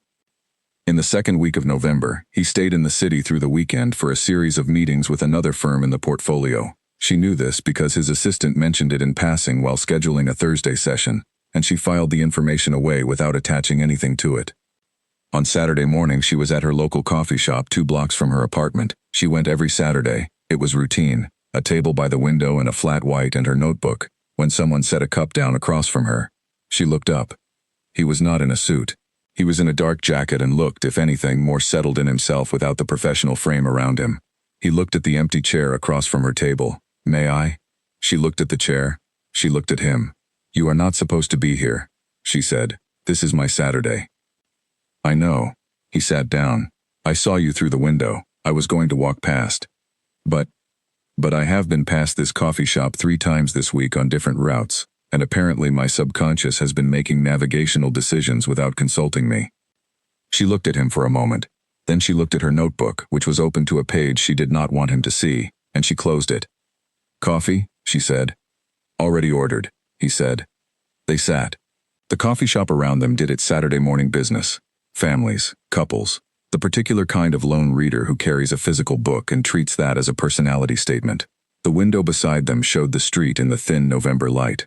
What were the 3 routes? She said. The first one goes past a bookshop I use, the second past the newsagent, the third is just a walk. And all 3 routes happen to pass this coffee shop. Yes. That is an unusual coincidence, she said. Not really, he said. He looked at his coffee when it arrived. He looked at it for a moment before picking it up. I do not tend to believe in coincidence as an explanation for patterns. She looked at him across the table. This is not a Tuesday or a Thursday, she said. No. There is no meeting. No. We are not discussing the implementation. Not at this exact moment, no. She held her coffee cup in both hands. She looked at him. He looked back. The city went about its Saturday. You should have walked past, she said. Yes, he said. I know. Why did you not? He considered the question. He gave it the same quality of consideration he gave everything, which was real and specific and unhurried. Because I have been in this city for a week, and the only part of any day that I have not been performing a professional function has been the 3 minutes it takes to walk past this street. And today I decided 3 minutes was not enough. She looked at her notebook, closed on the table between them. What do you want the rest of the day to look like? She said. I do not know yet, he said. I thought I would ask. She looked at her notebook. She thought about Lily on the phone, on the train, in the dark. Not too careful, just this once. She thought about the fact that she had walked across a room on a Friday night, without hesitating, because she had decided to, because she had said she would, and she did not back down from things she said. She thought about what she actually wanted. "There is a market 3 streets over," she said. "It runs Saturday mornings. I go most weeks." He looked at her. "It is not glamorous," she said. "It sells bread and plants and someone who makes very good cheese, and a man who insists on telling you the exact provenance of every vegetable. That sounds detailed. It is extremely detailed. He has a map." The corner of his mouth moved. "I would like to see the map," he said. They went to the market. He did not look at his phone. He listened to the vegetable man's explanation of the provenance system with the same quality of attention he gave everything, which caused the vegetable man to become visibly delighted and expound for an additional 4 minutes. She bought bread and a small plant and stood nearby watching this, and thought about the word interesting and the ways it could be used. They walked. The city was Saturday quiet in the residential parts, the specific softness of a street that does not have to be anywhere yet. He walked beside her and they talked about things that were not the implementation or the firm or the restructuring, about a book he had been reading for 3 weeks and had not found a consecutive hour for, about the city she had grown up in before this one, about whether the provenance map was a work of genuine dedication or a very elaborate justification for charging more for carrots. She said she thought it was both, he agreed. At noon they stood on the corner where her street and his direction diverged. She was holding a bag of bread and a small green plant in a terracotta pot. He was holding nothing, as people hold nothing when they have left the house without planning to stop. "Thank you," he said, "for the market. You walked past on your own," she said. "Yes." He looked at her. "Mara." "Yes. I want to be clear about something." He said it the way he said everything, without performance, without decoration. Just the sentence, delivered to the air between them, what I said in the restaurant last week, about interest. I wanted you to know it was not a professional observation. She held the plant in both hands. The plant had 3 small leaves. She had been keeping green things alive for years, and she was good at it, and she stood on the corner of her Saturday street with this one, and she looked at the man who had walked through a door on a Friday night and followed a map to a corner she already knew. "I know," she said. He held her gaze. "Is that a problem?" She thought about the notebook on the table, the closed page, the question she had written and left open. What happens next? "No," she said. "It is not a problem." He nodded. "A simple thing."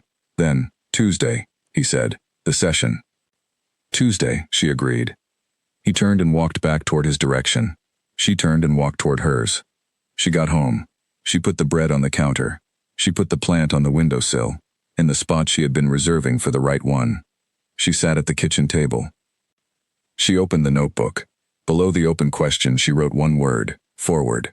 Then she made lunch, because the morning had been eventful, and she was, as he had correctly assessed weeks ago, a person who needed to eat. She worked in the afternoon. The implementation notes, the third phase details, the things that needed her attention regardless of what else was happening. She worked with focus because that was how she worked, and because the work mattered, and because she had never been the kind of person who let one thing crowd out everything else. But she worked with the particular warmth that settles into a day when something has shifted inside it. The kind that you cannot source to a single moment but that is present in everything. The light, the tea, quiet sound of her own pen on paper. She worked until 4, then she took a walk. She walked to no particular destination, through the streets of her neighborhood, past the coffee shop and the market and the corner where the street split. The city was still Saturday soft. She walked home. She made dinner. She called no one. Some things were better kept inside for a while before you let them be spoken, because speaking them changed their shape. And the shape they had right now, quiet, clear, real, was one she wanted to hold a little longer. She went to bed. She did not need the history podcast. She did not need the cracked window. She was asleep before the light in the room had fully gone. The week that followed the Saturday market was the kind of week that exists between something ending and something beginning, a liminal week, full of the ordinary business of life continuing, while a change was quietly consolidating itself underneath. She went to work. She ran the Tuesday session. He was exactly as he always was in the professional context. Attentive, direct, efficient. The man who read everything and counted things and asked the question 2 steps ahead of the obvious one. She was exactly as she always was, prepared, clear, doing the work without performance. But there was something underneath it, something that had not been there in the first 3 weeks of sessions, or had been there and was now acknowledged, which is a different thing. She was aware of it the way you are aware of a sound once you have learned to hear it. Not loud, not interrupting, just present. She did not mention the Saturday. He did not mention it in the session. It did not need to be mentioned. It had happened, and it was real, and the work was also real, and both things occupied their own space without colliding. She thought that was right. She thought that was the only way to do it correctly. To keep each thing in the space it belonged in, and not let the edges bleed. Not out of dishonesty, but out of respect for what each thing was. Thursday came. The session ran long. The third phase of implementation had a complication that required them to rethink one of the access model's reporting structures, and she had 3 different solutions mapped out on paper, and they worked through them one by one. Him asking, her explaining, both of them arriving at the same conclusion from different directions and then looking at each other across the small table. The second one, she said. The second one, he agreed. They had been working for 2 hours. I will update the documentation tonight, she said. It can wait until tomorrow. I know, I will do it tonight anyway. He looked at her. You do that, he said. Update things the same night. Yes? Why? She thought about it. It was a small question, and also not a small question. The kind that is really asking something slightly different from what it appears to be asking. Because tomorrow morning I will have new information, she said. If I update tonight, I am updating on what I know right now. If I wait until tomorrow, the update will be influenced by whatever happens between now and then. The record should reflect the moment, not the moment plus whatever came after it. He held his pen loosely. He looked at the page. That is the same reason you designed the attribution framework for initiation rather than completion. She had not made that connection explicitly. She looked at him. Yes, she said. I suppose it is. He wrote something in his notebook. She watched him write it. It was a short line. What did you write? She said. He turned the notebook toward her. On the page, in his handwriting, which was clear and unhurried, the record should reflect the moment. She looked at it for a second. You quote me, she said. When you say something worth quoting. She looked at the line again, then at him. She felt the warmth that had been with her since Saturday, move through her in a wave that was not dramatic but was real, the kind of feeling that arrives without asking. You are unusual, she said.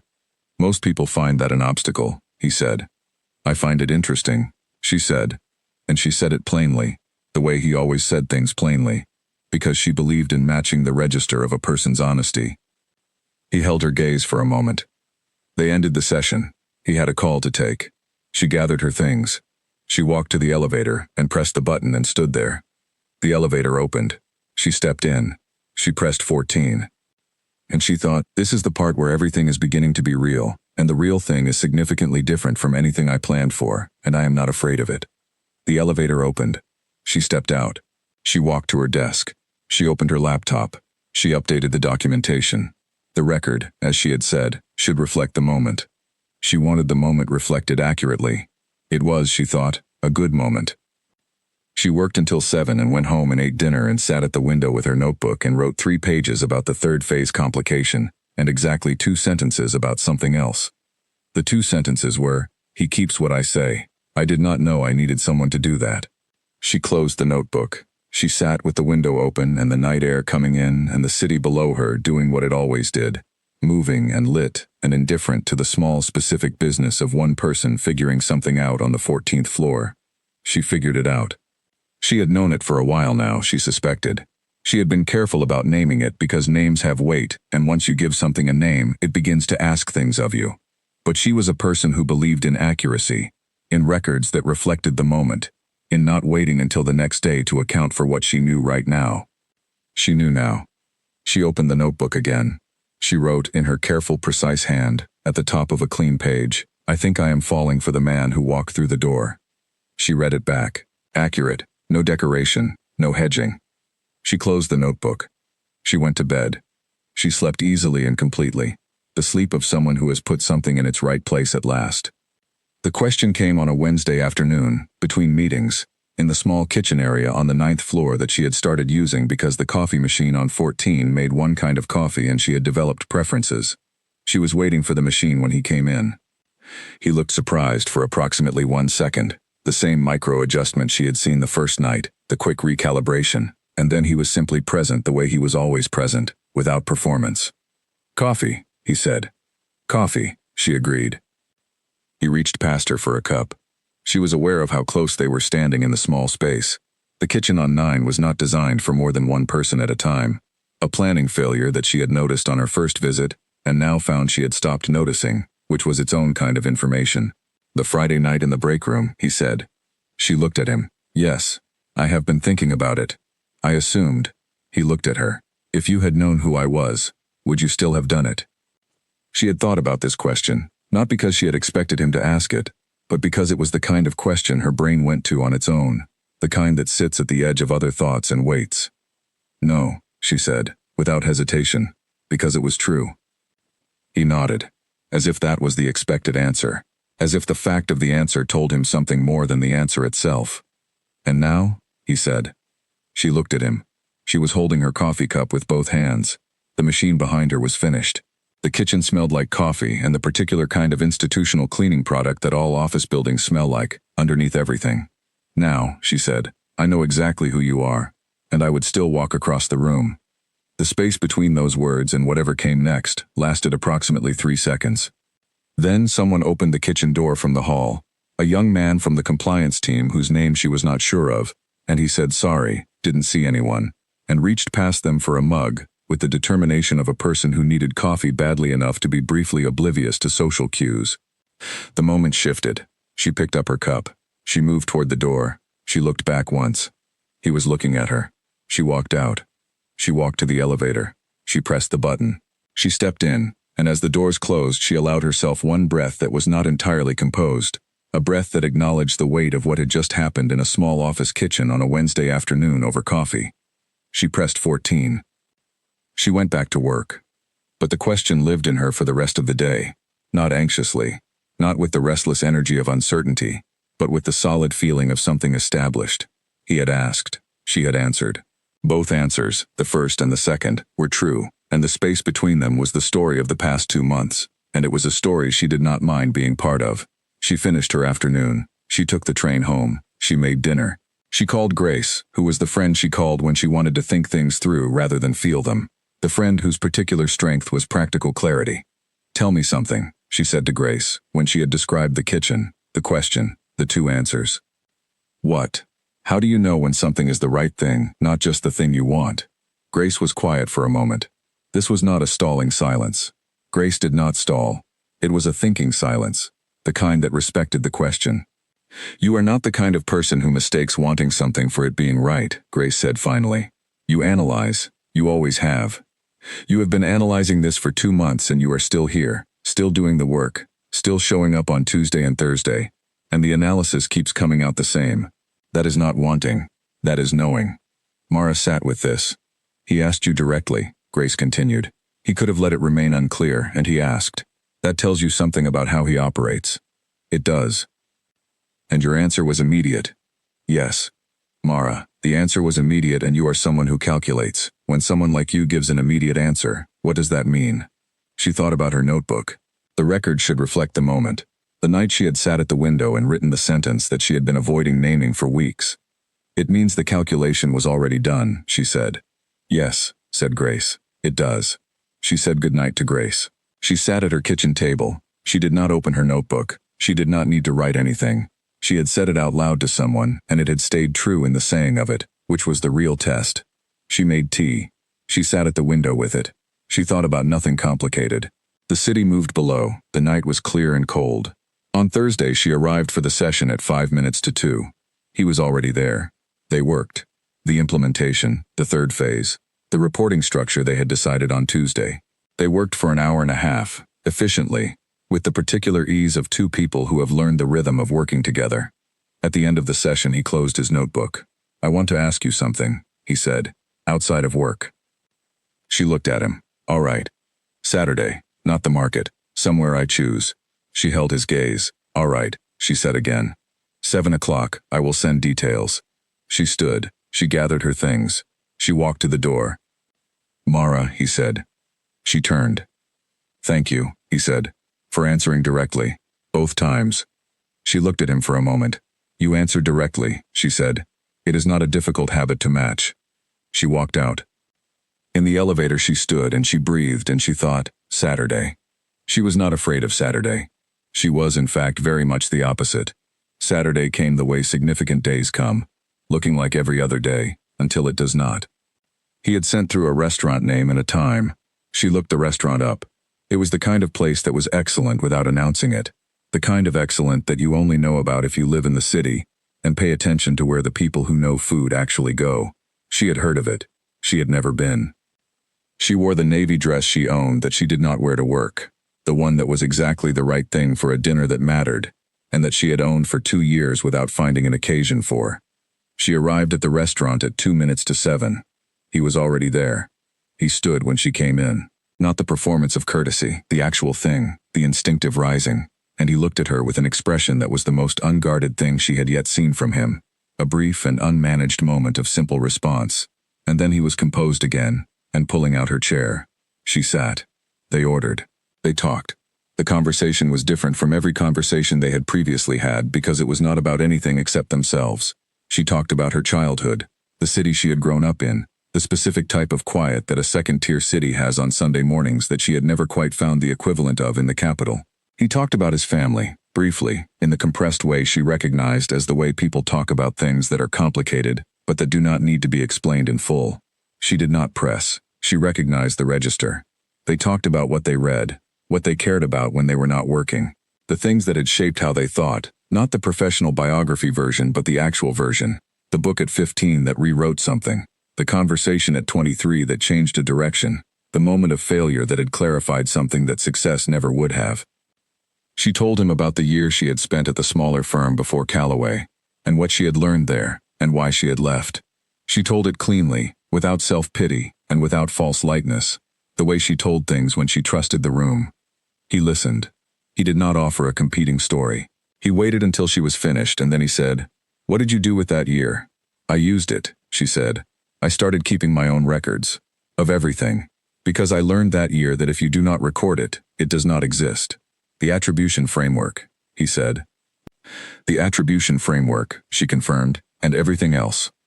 He looked at her across the table. The restaurant was full around them, the warm, particular noise of a good dinner in a good room, and he looked at her like she was the only thing in the room that required attention. "I want to tell you something," he said. She waited. "I have been in this industry for 14 years, he said. "I have sat across a great many tables and worked with a great many people, and I have been good at most of it. I have also been alone in most of it, in the way that people are alone when they are very capable, and have not found anyone whose capabilities run alongside theirs rather than underneath them." She held her glass and did not move. "You run alongside," he said. "I noticed it the first time, and I have been noticing it every session since, and I wanted to say it here, not on the 9th floor, not in a working context, just here." She set down her glass. "I run alongside," she repeated. "Yes." She thought about 4 years of being invisible. She thought about the training archive and the 4 ways. She thought about the file on his desk that read like a description of capability not yet allowed to happen. "I have been waiting," she said slowly, "for someone to say something like that for a very long time." "I know," he said. She looked at him. "You say that a lot." "I say it when it is true." She held his gaze. Outside the window the city was dark and lit and doing its Saturday business, and inside the restaurant the noise continued, and she sat across from a man who had walked through a door and told her he had been paying attention, and she thought about all the ways a thing can begin. "I would like," she said, "to go to the market next Saturday." He looked at her. "With you," she said. The corner of his mouth moved. "I will bring questions for the vegetable man," he said. "He will love that," she said. They finished dinner. They walked out into the city, which was cold and clear and full of the specific energy of a Saturday night doing what it does.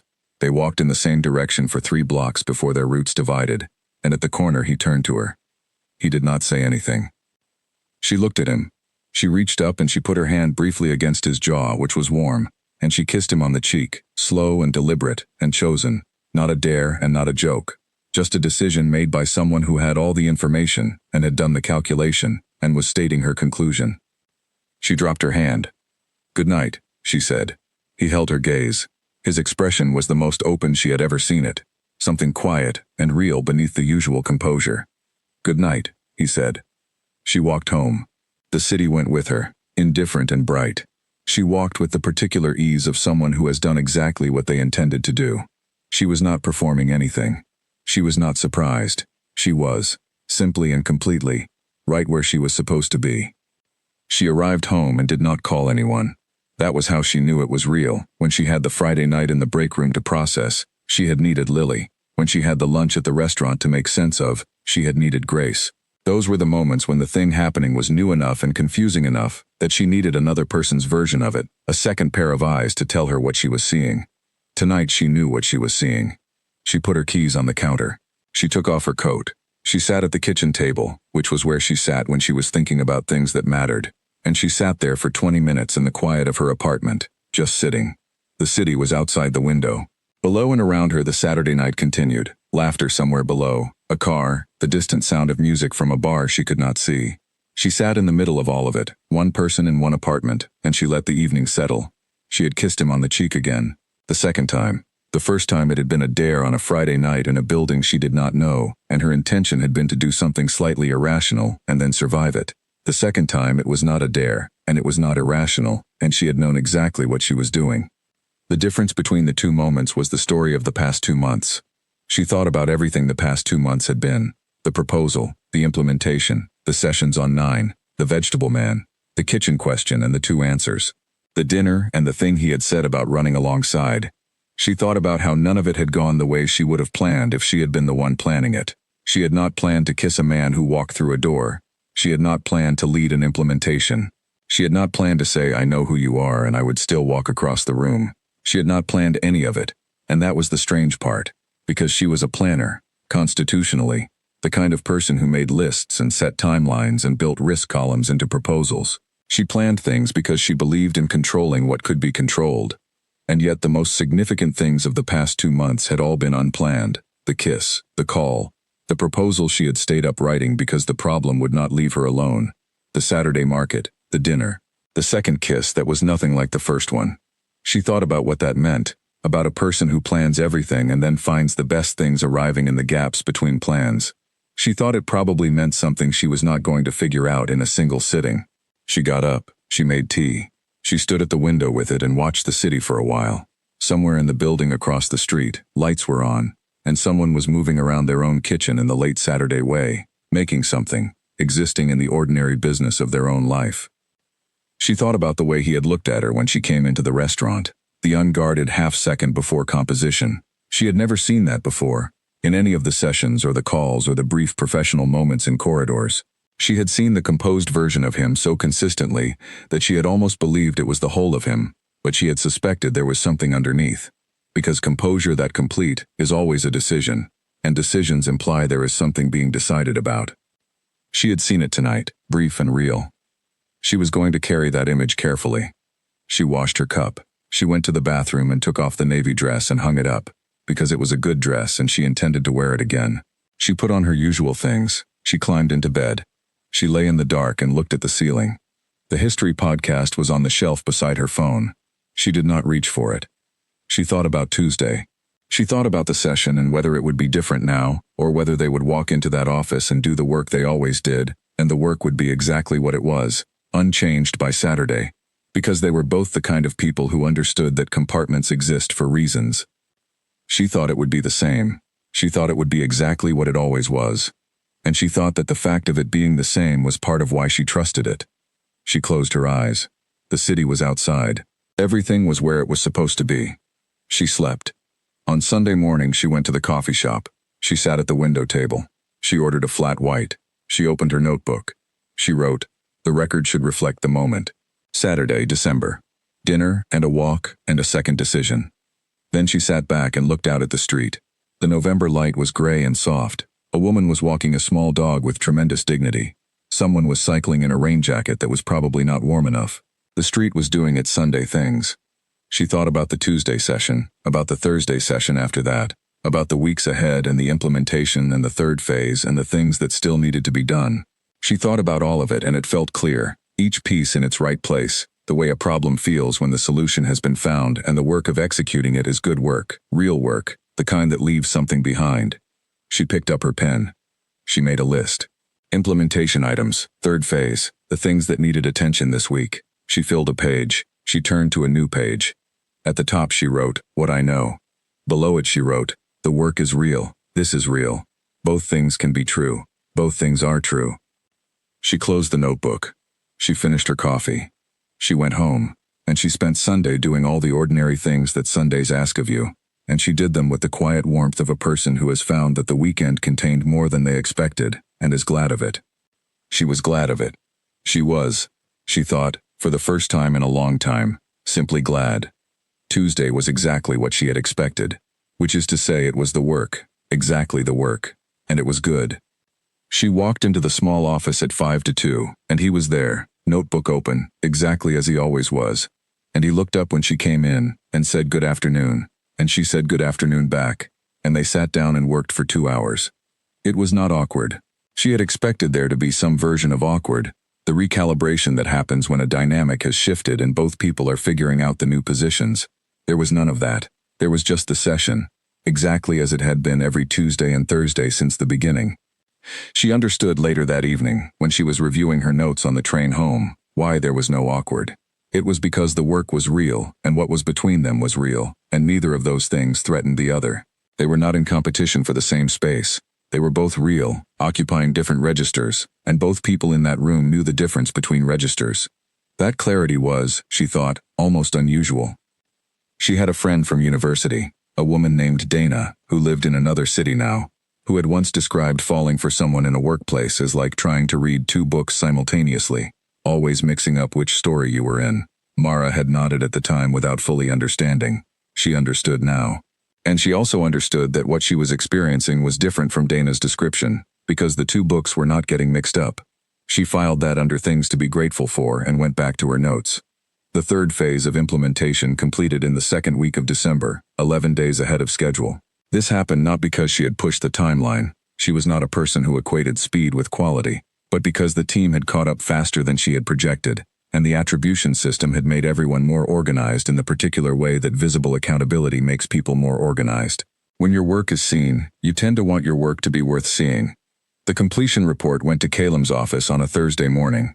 At 11 o'clock, she had a message on her phone. All 3 phases complete. Timeline ahead by 11 days. Attribution uptake at 97%. This is an excellent result. Dinner tonight if you are free? She read this on her phone under her desk in the way of someone who did not want her face to do anything visible. She wrote back, I am free. 7? He wrote back, 7. I know a place. She put down her phone. She looked at her laptop screen, which was showing the completion report she had filed. She looked at the number 97% and thought about what it meant, not just for the report, but for the floor, for the people on it, for the months of work that had led to a number that reflected something real. She sat with that for a moment. She was proud of it, quietly, privately, without the need to announce it. She had built something that worked and could be measured, and had made a genuine difference to the people it was designed to help. And that was the thing she had come to work to do, and she had done it. She went back to work. At 6:30 she went to the bathroom and looked at herself in the mirror. She was wearing her usual work clothes, the kind of things she wore without thinking about them, the professional default. She looked at her reflection. She changed her earrings. This was a small decision, and also not a small decision, in the way that the small decisions reveal the most. She kept a pair at her desk in her bag for no reason she had ever examined. She put them in now, looked at herself again, and decided she was satisfied. She met him at the place he had chosen, which was different from the restaurant last Saturday, smaller, Italian, with the specific quality of a place that has been doing the same excellent thing for 30 years and sees no reason to change. She was already at the table when he arrived. He sat down. He looked at her. The unguarded half-second was there again, and this time she was ready for it. The report, he said. Yes. 97%. Yes. He looked at the table for a moment, then at her. The attribution framework is going to be the model for the next 3 acquisitions, he said. I want you to know that. It is going to run across the portfolio. She sat with this. That is, it is your work, he said. I want you to know where it is going. She looked at him.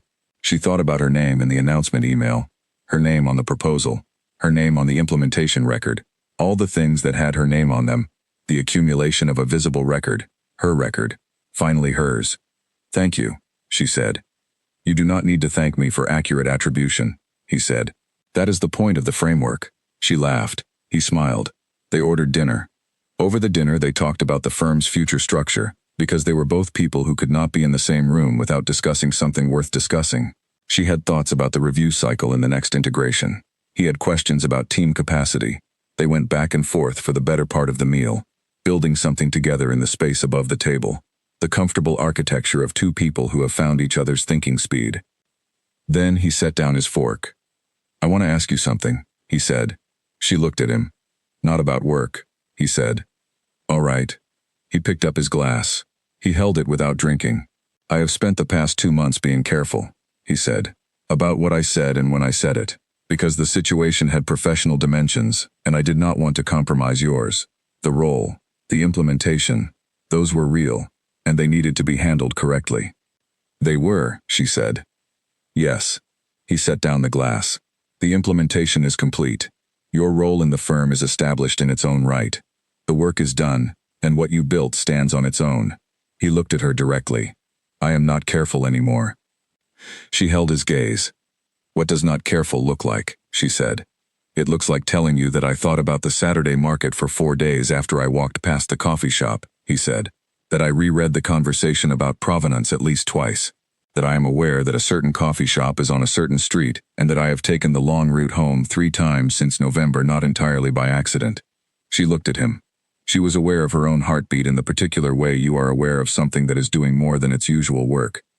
"It looks like telling you," he continued, "that what I said in the restaurant, about running alongside, that was not a general observation. That was a specific one. About you specifically. About what I think this could be, if you want it to be something." She was quiet for a moment. "And if I want it to be something," she said, "then it is something," he said, simply. "On your terms, at your pace. I am not a complicated person, Mara. I am a thorough one. I read things before I decide them. I decided." She looked at the man across the table. She looked at what she knew about him, which was considerable. She looked at the 14 pages she had written, and the 2 months of sessions, and the Saturday market, and the kitchen question, and the dinner that had already happened, and this dinner that was happening now. She was an analytical person. She believed in data. She believed in records that reflected the moment. The record of the past 2 months reflected this. A man who paid full attention, who counted the ways she explained things, who walked past the coffee shop on purpose and said so, who told her she ran alongside like it was the most straightforward truth in the world. She believed in the data. "I want it to be something," she said. He held her gaze. "Good," he said. That was the whole of it. They finished dinner. They walked out into December, which was colder now, the specific cold of the city, settling into its darkest weeks. He was beside her, and the street was quiet around them, and there was nothing to decide and nothing to plan, because the decision had been made cleanly, and the planning would come in its own time. She walked beside him. She did not think about Friday nights in break rooms, or training archives, or the weight of 4 years. She walked beside him, and the city moved around them, and it was exactly enough. She went home that night and she sat at the kitchen window and thought about what she had said. I want it to be something. The plainness of it, the directness she had inherited from weeks of talking to a man who did not dress his sentences. She thought about the first version of herself who had walked into the Friday night break room and made a joke to fill a silence. A joke designed to cost her nothing because she had calibrated it so precisely at the nothing level, aimed at the door that would stay closed. The door had not stayed closed. She had spent 4 years calculating her way to safety, not the dramatic kind of safety. She was not afraid of the world, not in any large sense. The professional kind, the kind that says, stay where you can see the edges, where the ground is tested and holds, where nothing you do carries enough weight to fail significantly.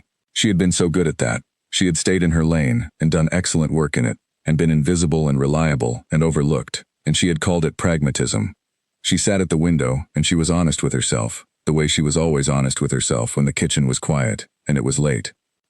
She had been afraid, not of failure, of wanting something large and being wrong about it. She had wanted things before, positions, recognition, the simple acknowledgement that the work she was doing was the work she was actually doing.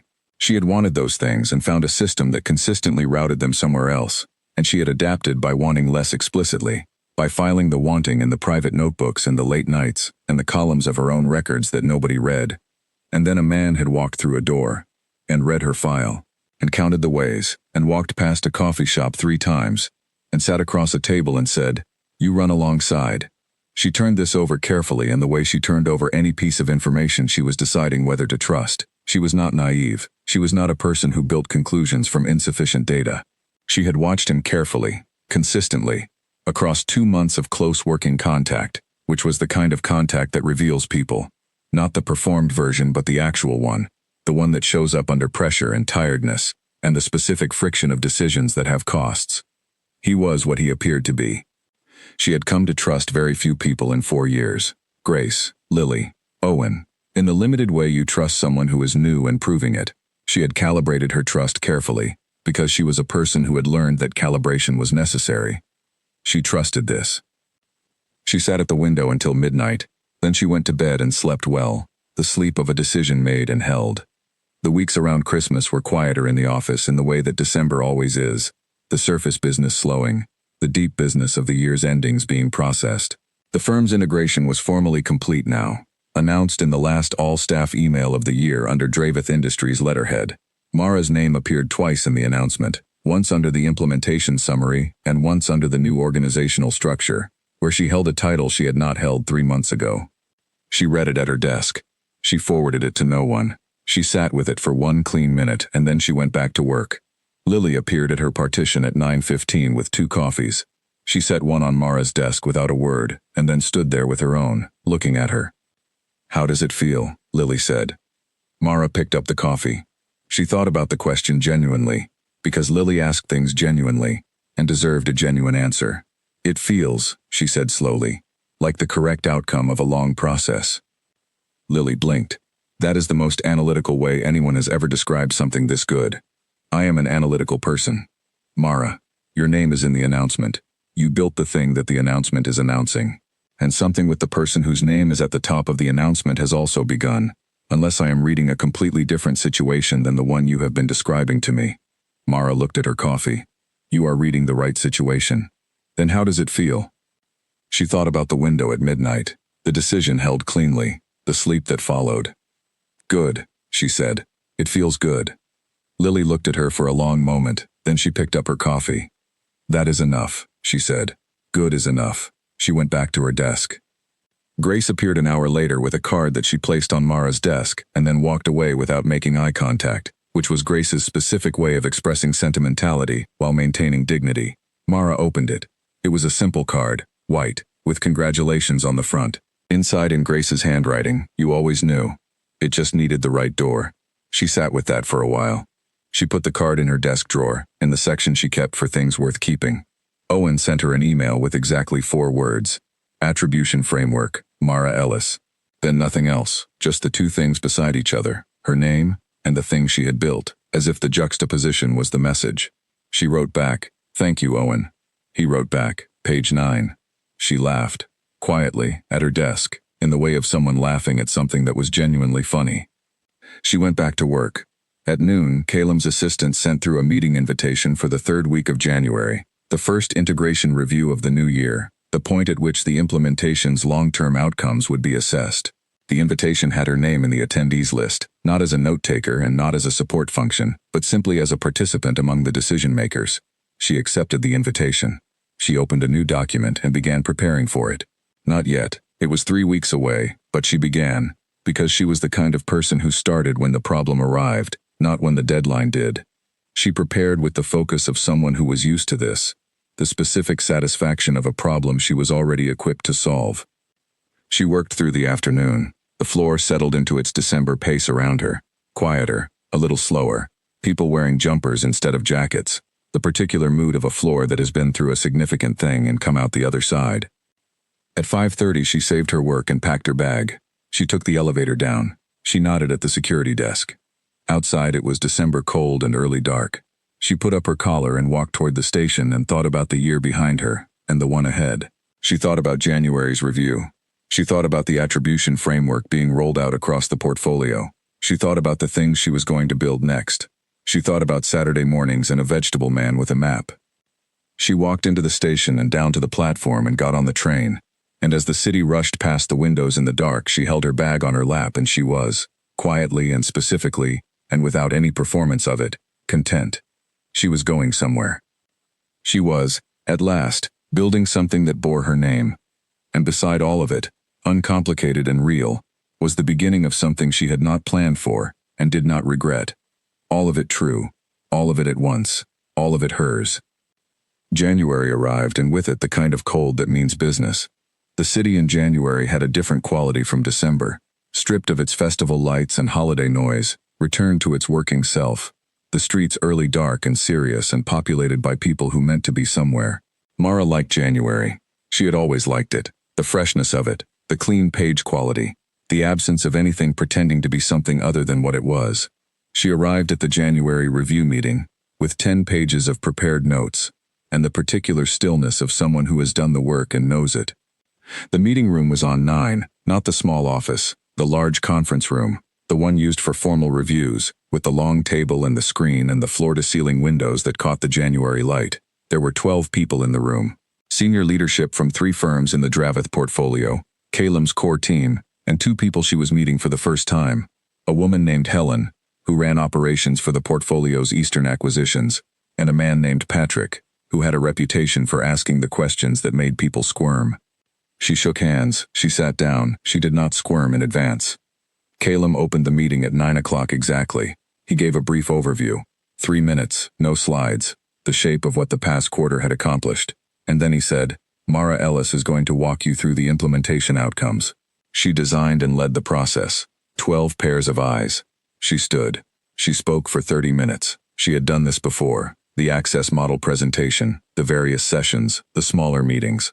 But this was different in scale and formality, and she let herself feel that difference without letting it change the quality of what she said. She was not a performer. She did not need to be. The work was there. The numbers were real. She described them as she always described things. From the center out, conclusion first, evidence following. Patrick asked 2 questions. Both were the sharp kind. She answered both without padding.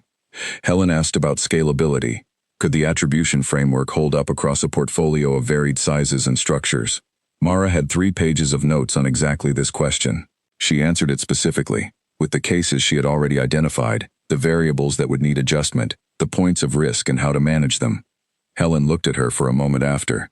Then she wrote something in her notebook. The meeting ran for 2 hours. It ended with a formal endorsement of the implementation model for portfolio-wide rollout, which was entered into the meeting record by Calem's assistant. The room emptied in the usual way of rooms after formal meetings. She was at the door when Helen appeared beside her. Who did the risk analysis on the scalability question? Helen said. I did, Mara said. The part about variable team sizes and the initiation window? Yes. Helen looked at her steadily. I spent 6 months trying to design that same thing for a team I had in 2021. I did not find a clean solution. She paused. Yours is clean. Mara looked at her. What broke yours? The timing, Helen said. People did not register contributions at initiation because they did not know yet what they were contributing. The window was too early. I used a 2-stage registration, Mara said. Initial scope at project launch, confirmed contribution at the midpoint before work consolidates. 2-stage kept the record clean without requiring predictions. Helen looked at her for another moment. Send me the documentation. I will have it to you by end of day. Helen nodded. She moved toward the elevator. She paused once, briefly, and looked back. The rollout across the portfolio, she said. You should be involved. She said it as a statement, then she was gone. Mara stood in the corridor for a moment. She walked to the elevator. She pressed 14. In the elevator she stood quietly. Portfolio-wide rollout. Helen's 6 months and the problem she had not solved. 2 sentences from a woman who spoke carefully and meant everything she said. The elevator opened. She walked to her desk. She sat down. She wrote Helen an email. She attached the documentation. She sent it at 11:47. By 12:15, Helen had replied with a calendar invite for the following week. A working session. Subject line, attribution model, portfolio application. She accepted the invite. She sat back in her chair. Lily walked past and then doubled back. She looked at Mara's face. What happened? She said. Nothing dramatic, Mara said. Your face is doing the thing. What thing? The thing where you are pleased, but you are not going to say so because you do not want to perform being pleased. Mara looked at her. The implementation got endorsed for portfolio-wide rollout, and Helen Marsh wants a working session. Lily stared at her. Helen Marsh, who runs Eastern operations for the entire Dravith portfolio? Yes. And you are sitting here like you received a moderately interesting piece of mail. I am sitting here like someone who has work to do. Lily threw up her hands. You are impossible, she said, and walked away with the energy of someone who was delighted and annoyed in equal measure. Mara turned back to her screen. She was smiling. Not visibly, barely, but present, the small interior version. She had work to do. That afternoon she also received a message on her phone at 3:47. Helen Marsh asked for the documentation before the meeting. She knew. She wrote back, 2-stage registration, initiation plus midpoint. I will send the detailed notes when I have more. A pause. Then, that is why it works. You solve the prediction problem. She looked at the message. She wrote back, the prediction problem is the whole problem. Everything else is administration. Another pause. Longer. Then, dinner tonight? She sat at her desk in the busy afternoon of the 14th floor, and she thought about the year behind her, the break room, the bet, the proposal, the implementation, the sessions on 9, the Saturday mornings, the December dinner and the decision held, all of it, stacked up, a record. She wrote back, yes. 1-7? He wrote, 7. Bring your notes on the portfolio if you want to work. She wrote back, I always want to work. He wrote back, I know. She put her phone away. She opened the portfolio documentation. She worked through the afternoon with the clean focus of someone who is doing exactly the right thing with exactly the right resources, and the day had the particular quality of days in which you can feel yourself moving forward, not dramatically, not with noise, but steadily and with direction. She went home at 6. She changed. She picked up her notebook. She was out of her apartment by 6:45. The restaurant he had chosen was in a part of the city she did not often come to, the quieter northern end, the kind of neighborhood that had not been photographed to death and therefore retained the particular authenticity of places that only people who know the city well find. The restaurant was warm. He was already there. They ordered. They did not talk about the portfolio for the first half of the dinner, because she had noticed something about their dinners, about the pattern of them. They always talked about work eventually, but they never started there. They started with whatever was actually on their minds, the real things, the things that did not fit into the professional register. Tonight he was thinking about something. She could see it in the specific way he was present, fully, but with a layer of thought underneath. What is it? She said. He looked at her. I had a conversation with my sister this morning, he said. She waited. She is getting married, he said. Second time. She wanted to tell me in person, so she called. Is that good news? For her, yes. The first time was not. He held his glass. She said something that stayed with me.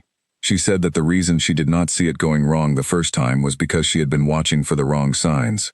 She was watching for the dramatic things, for arguments and incompatibility and obvious fault lines. She was not watching for what was missing. Mara was quiet. She said, he continued, that the right person is not the person who is not wrong.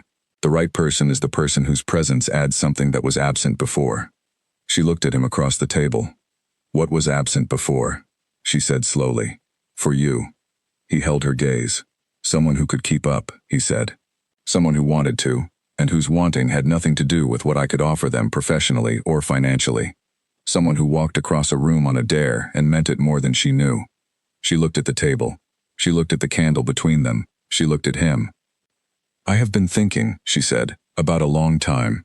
A long time? The time that came before the door opened, she said. I have been going over it, all of the years that the work existed, and my name did not. And I have been thinking about the fact that I adapted to that I built my life around a version of myself that did not take up too much space. He listened. And then you walked through a door, she said.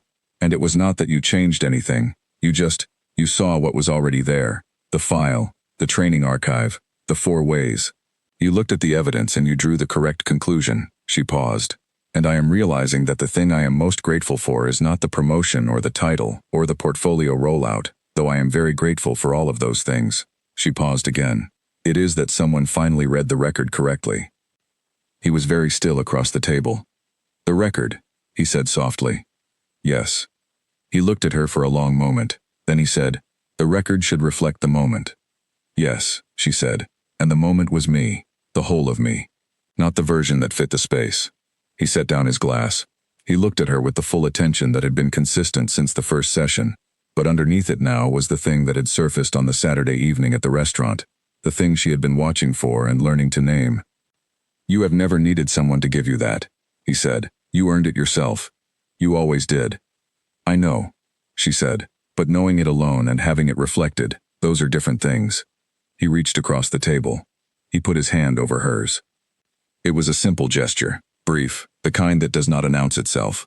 And she looked at his hand over hers and she thought about the whole story of the past months and how none of it had followed any plan she had made, and she thought that this was perhaps the most reliable sign of a good thing. The good things rarely arrived on schedule. They walked out into January cold afterward, and the city was dark and the streetlights made orange circles on the pavement, and they walked in the same direction without discussing which direction to walk, because they had stopped having to discuss that. She walked beside him. She was not performing anything. She was not surviving anything. She was just here, in January, walking with a man she had not planned for, in a life that had rearranged itself around an open door. She had read enough records to know what this one said. It said, present, full attention, moving forward. She walked. The weeks that followed had a different quality from everything that had come before. Not slower, not faster, just more fully inhabited. She woke up in the mornings and went to work and did the work and came home, but the texture of all of it was changed, the way the same route looks different after you have learned the name of every street. The Helen Marsh working session happened on the last Thursday of January. They met in a conference room on the 9th floor, just the two of them and a whiteboard, and they worked for 4 hours without stopping. Helen was the kind of person who went straight to the hardest version of every question, which Mara respected. She had met people who went to the easiest version first, who needed to be walked to the hard version over time. Helen was already at the hard version. It was considerably more efficient. By the end of the 4 hours, they had a rollout plan for the first 3 portfolio firms, a modified version of the 2-stage registration that accounted for the variation in team sizes, and a risk register that Mara was quietly proud of because it was more comprehensive than anything she had built before. Helen had identified 3 failure modes that Mara had not, and Mara had identified 2 that Helen had not, and the register was better for both sets of eyes. Helen closed her notebook at the end. She looked at Mara with the direct appraisal that was her default mode. You did this in how long? She said, meaning the original framework. 2 weeks for the proposal, 3 months for the full implementation. 3 months for a 97% uptake rate. Yes. Helen looked at the whiteboard. What do you want next? She said. It was a simple question. Mara thought about it with the same honesty she brought to everything. I want to build something that holds, she said. Not one firm. A system across the portfolio that can run without me in the room. Something that works because it is well designed, not because I am watching it. Helen looked at her. That is the answer of someone who builds rather than manages. Yes, Mara said. I need someone who builds, Helen said. In the Eastern portfolio, the current structure is managed well, but it was not built well, and those are different problems. I can manage. I cannot rebuild from the inside while also managing. Mara looked at her. What would that role be? It would be whatever you design it to be, Helen said. That is what I mean by building. She sat with this. She thought about the 14th floor and the implementation, and the people she had worked alongside for months. She thought about Owen and his peer visibility function and Grace with her notebook card. She thought about the sessions on 9 and the small office with the north-facing window and the person who sat across from her in it. I would need to think about it, she said. Of course. Helen picked up her notebook. What I am telling you is that the option exists. When you are ready to think about it, tell me. She stood. They shook hands. Helen left. Mara sat in the empty conference room for a moment. She looked at the whiteboard, full of their 4 hours' work. She thought about building something that holds, the specific satisfaction of a well-designed thing running cleanly, doing what it was made to do, without requiring its designer to stand beside it continuously. She had always thought about work that way, not as a job performed but as a structure created. Not the daily output but the underlying architecture that made the daily output possible. She was ready to build something bigger. She photographed the whiteboard. She sent the image to Helen with a note about documentation. She wiped the board clean. She went back to 14. That evening she told Calum about the conversation over dinner, his place this time, which she had been to twice now, a clean and well-ordered apartment that looked like a person who knew what he wanted and had arranged his life around it. He cooked. She sat at his kitchen counter with a glass of water and watched him cook and told him about Helen and the Eastern portfolio and what it would mean. He listened. He did not interrupt. When she finished, he turned down the heat on whatever he was making and looked at her. What do you want to do? He said. I do not know yet. What does not knowing feel like? She thought about it. Not bad, she said. like standing in front of a door that has not opened yet. He looked at her with something that was part understanding and part something warmer. "You are good at doors," he said. She laughed. The kitchen around them was warm. It smelled like dinner and the particular warmth of a space that is being lived in. "I will figure it out," she said. "Yes," he said. "You will." He said it without qualification. Just the fact of it, stated as plainly as he stated everything. She sat at his kitchen counter, and she thought about what it was like to have someone respond to your uncertainty with simple confidence. Not false reassurance, not the hollow there of someone who did not understand the stakes. Just the specific confidence of a person who had read enough of the record to know the conclusion. She thought about the sentence she had written in her notebook on a November night. "I think I am falling for the man who walked through the door." Falling, she thought now. Past tense would be more accurate. She picked up her glass. She watched him finish cooking. She thought about the next door, the one that had not opened yet, and she thought about what she would do when it did. She already knew. She would walk through it. That was what she did. February arrived the way February does, with the particular honesty of a month that does not pretend. The city in February had stripped away even the January freshness and settled into something more fundamental. The plain working core of the year, undecorated. Mara had always found it the most clarifying month. Everything felt true in February. The things that were going well were clearly going well. The things that were not, were not. Things were going well. The Helen Marsh conversations continued. The Eastern Portfolio rollout plan was taking shape.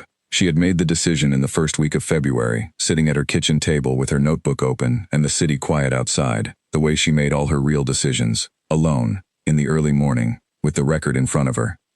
She had written out the full accounting, the 14th floor, the people on it, the implementation she had built there and what it had given her, the title, the visibility, the beginning of a track record with her name actually attached to it. All of that was real and she valued it. On the other side she had written, Helen Marsh, Eastern Portfolio, building from the ground, the scope of it, the scale, the kind of problem that was exactly the kind of problem she was made for, except bigger, and with a person across the table from her who went to the hard version immediately. She had looked at both sides for a long time. Then she had written across the bottom, "The correct next step is the one that builds something larger than what I have already built." She had called Helen the next morning. The formal announcement of her new role, Senior Restructuring Architect, Eastern Portfolio, came through in the second week of February. It appeared in Dravith Industries' internal newsletter, which she read on her phone during the morning train, and it had her name and her title and a 2-sentence description of what she would be doing. She read it once. She put her phone away. She arrived at 14. She took the morning to finish transferring her current responsibilities, cleanly and in full, with documentation detailed enough that whoever came after her would find no gaps. She was thorough in endings the same way she was thorough in beginnings. The record should reflect the moment, at every moment. Owen appeared at her desk at 11. He did not say anything for a second. He stood at the edge of her partition with his hands in his pockets, and the expression of someone who had something to say, and was taking a moment to find the right version of it. "The peer visibility function," he said, "is running well," she said. "The February uptake numbers are in the implementation record. You will be fine." He looked at her. "You designed it so that it would not need you. That was the point." "I know, He stopped. He started again. "When I started here I was invisible in the way that junior people are invisible. The work happened and nobody tracked it, and I was building something with no foundation. And then the framework went in, and my name started going on things, and I just wanted to say that. What you built here." She looked at him. He was 26 and no longer quite as uncareful as he had been, which was the natural result of a year spent doing real work with real stakes. "What you built here mattered," he said. "To me specifically. I wanted to say it before you went." She was quiet for a moment. "Thank you, Owen," she said. He nodded. He went back to his desk.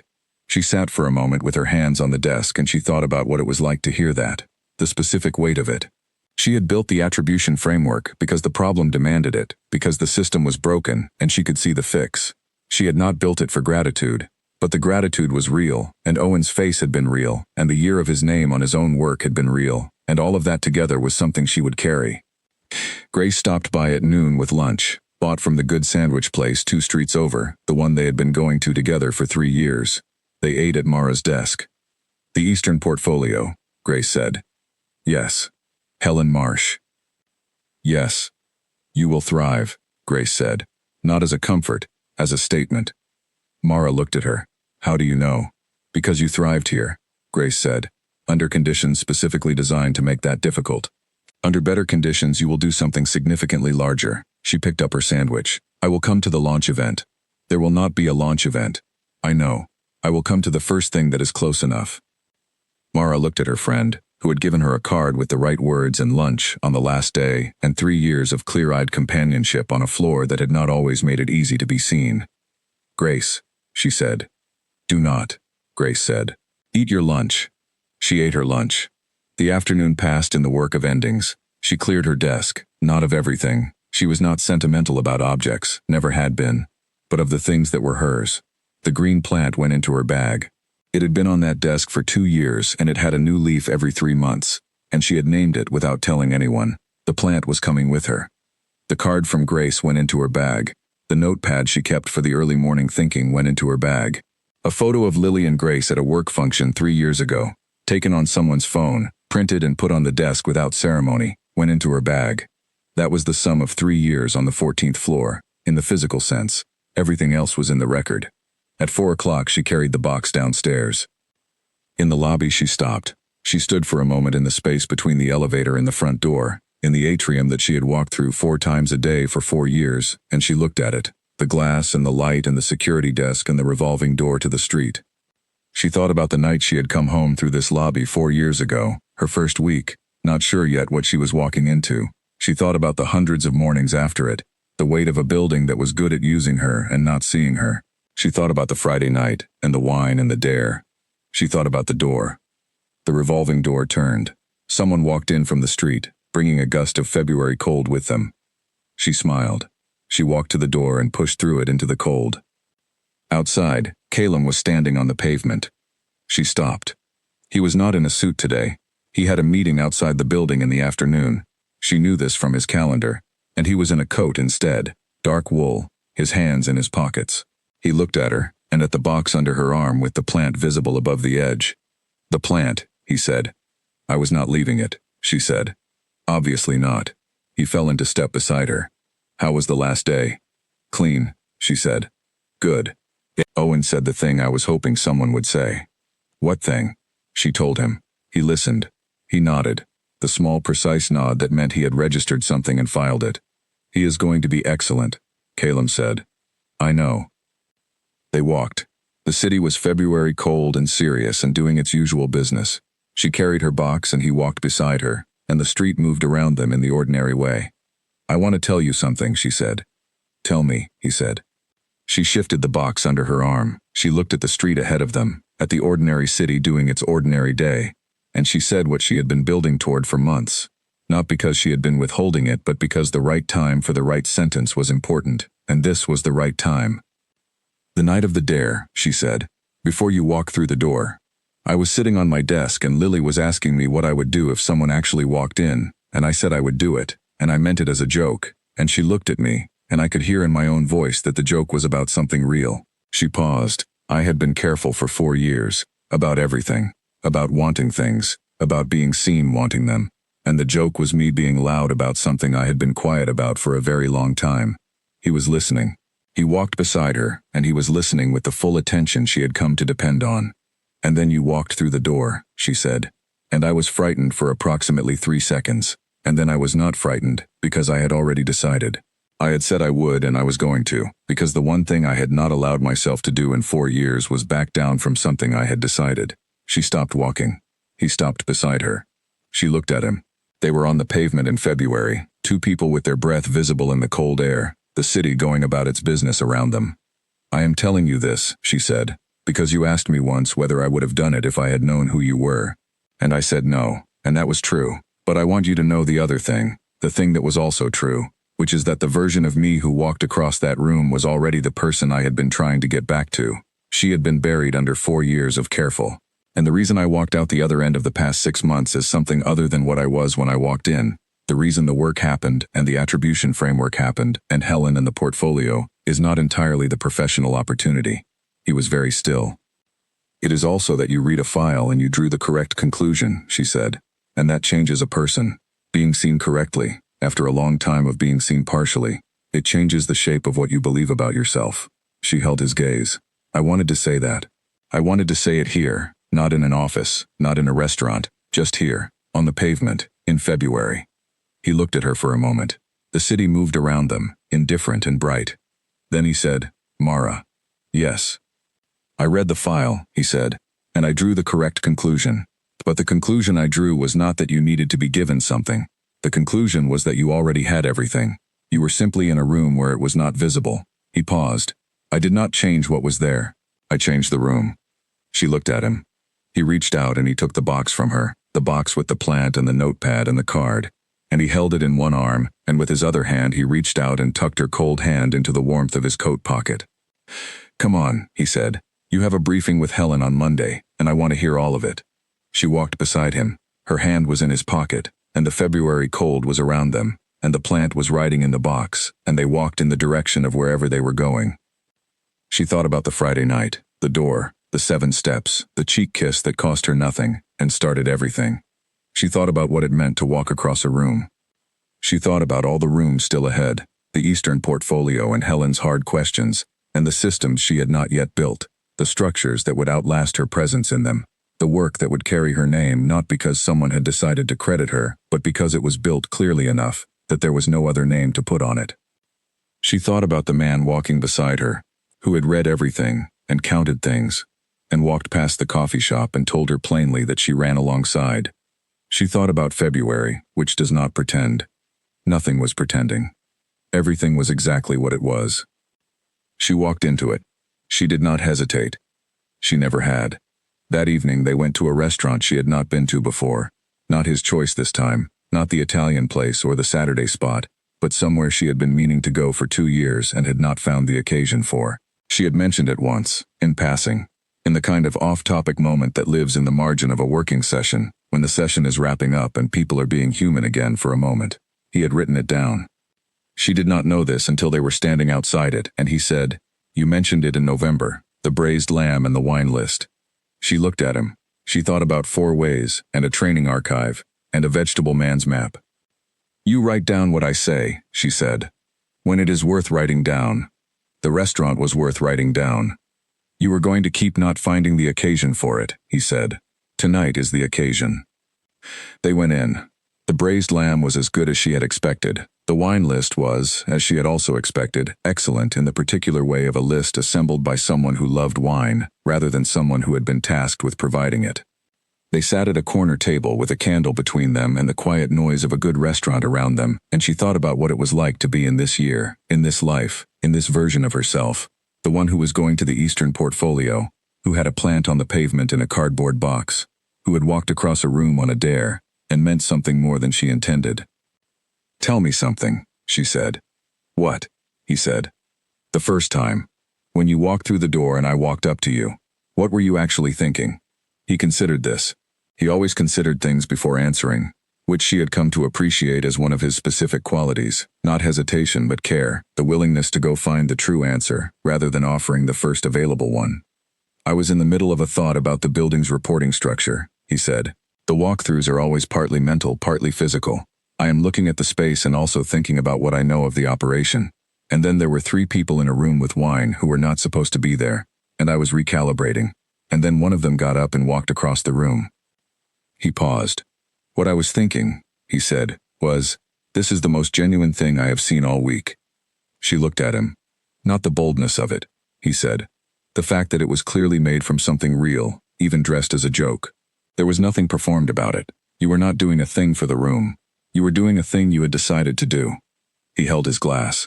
I have spent a great deal of time in rooms full of people doing things for other people's benefit. The difference was significant. She thought about the person she had been that Friday night, sitting on her desk in stocking feet after her 3rd missed promotion, making a joke to fill the silence, performing ease so nobody looked too close. It was a dare, she said. There was very much an audience. The audience was 2 people you trusted, he said, and the decision was yours. The audience did not make it, you made it. She looked at the candle. She thought about what he had said, that he had changed the room, not the thing in it. She thought about whether that was true, whether the person who had walked 7 steps across a break room was the same person who was sitting here now, or whether something had been built in the months between. Both, she decided. She had always been the person she was now. She had also built something in the process of the past months that had made her more fully herself. Both things were true, and they were not in competition. She said this out loud, the way she said things when they arrived at the right form. I think both are true, she said. That I was always this person, and that the past months made me more fully her. He looked at her. Yes, he said. That is exactly right. You were going to say that. You said it first. I often say things first. Yes, he said. You do. And there was something in his voice when he said it. Not irritation, not the mild exasperation that some people felt when she landed on conclusions quickly. Just warmth. The warmth of a person who liked the particular rhythm of the person across from them. She picked up her glass. She thought about the months ahead. The Eastern portfolio, the new role, the problems that did not have solutions yet.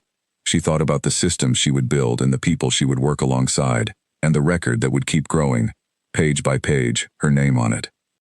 She thought about Saturday markets and vegetable men with maps. She thought about a north-facing window and afternoon light. She thought about a small plant with 3 leaves that was currently in a cardboard box somewhere and would need a new windowsill in the morning.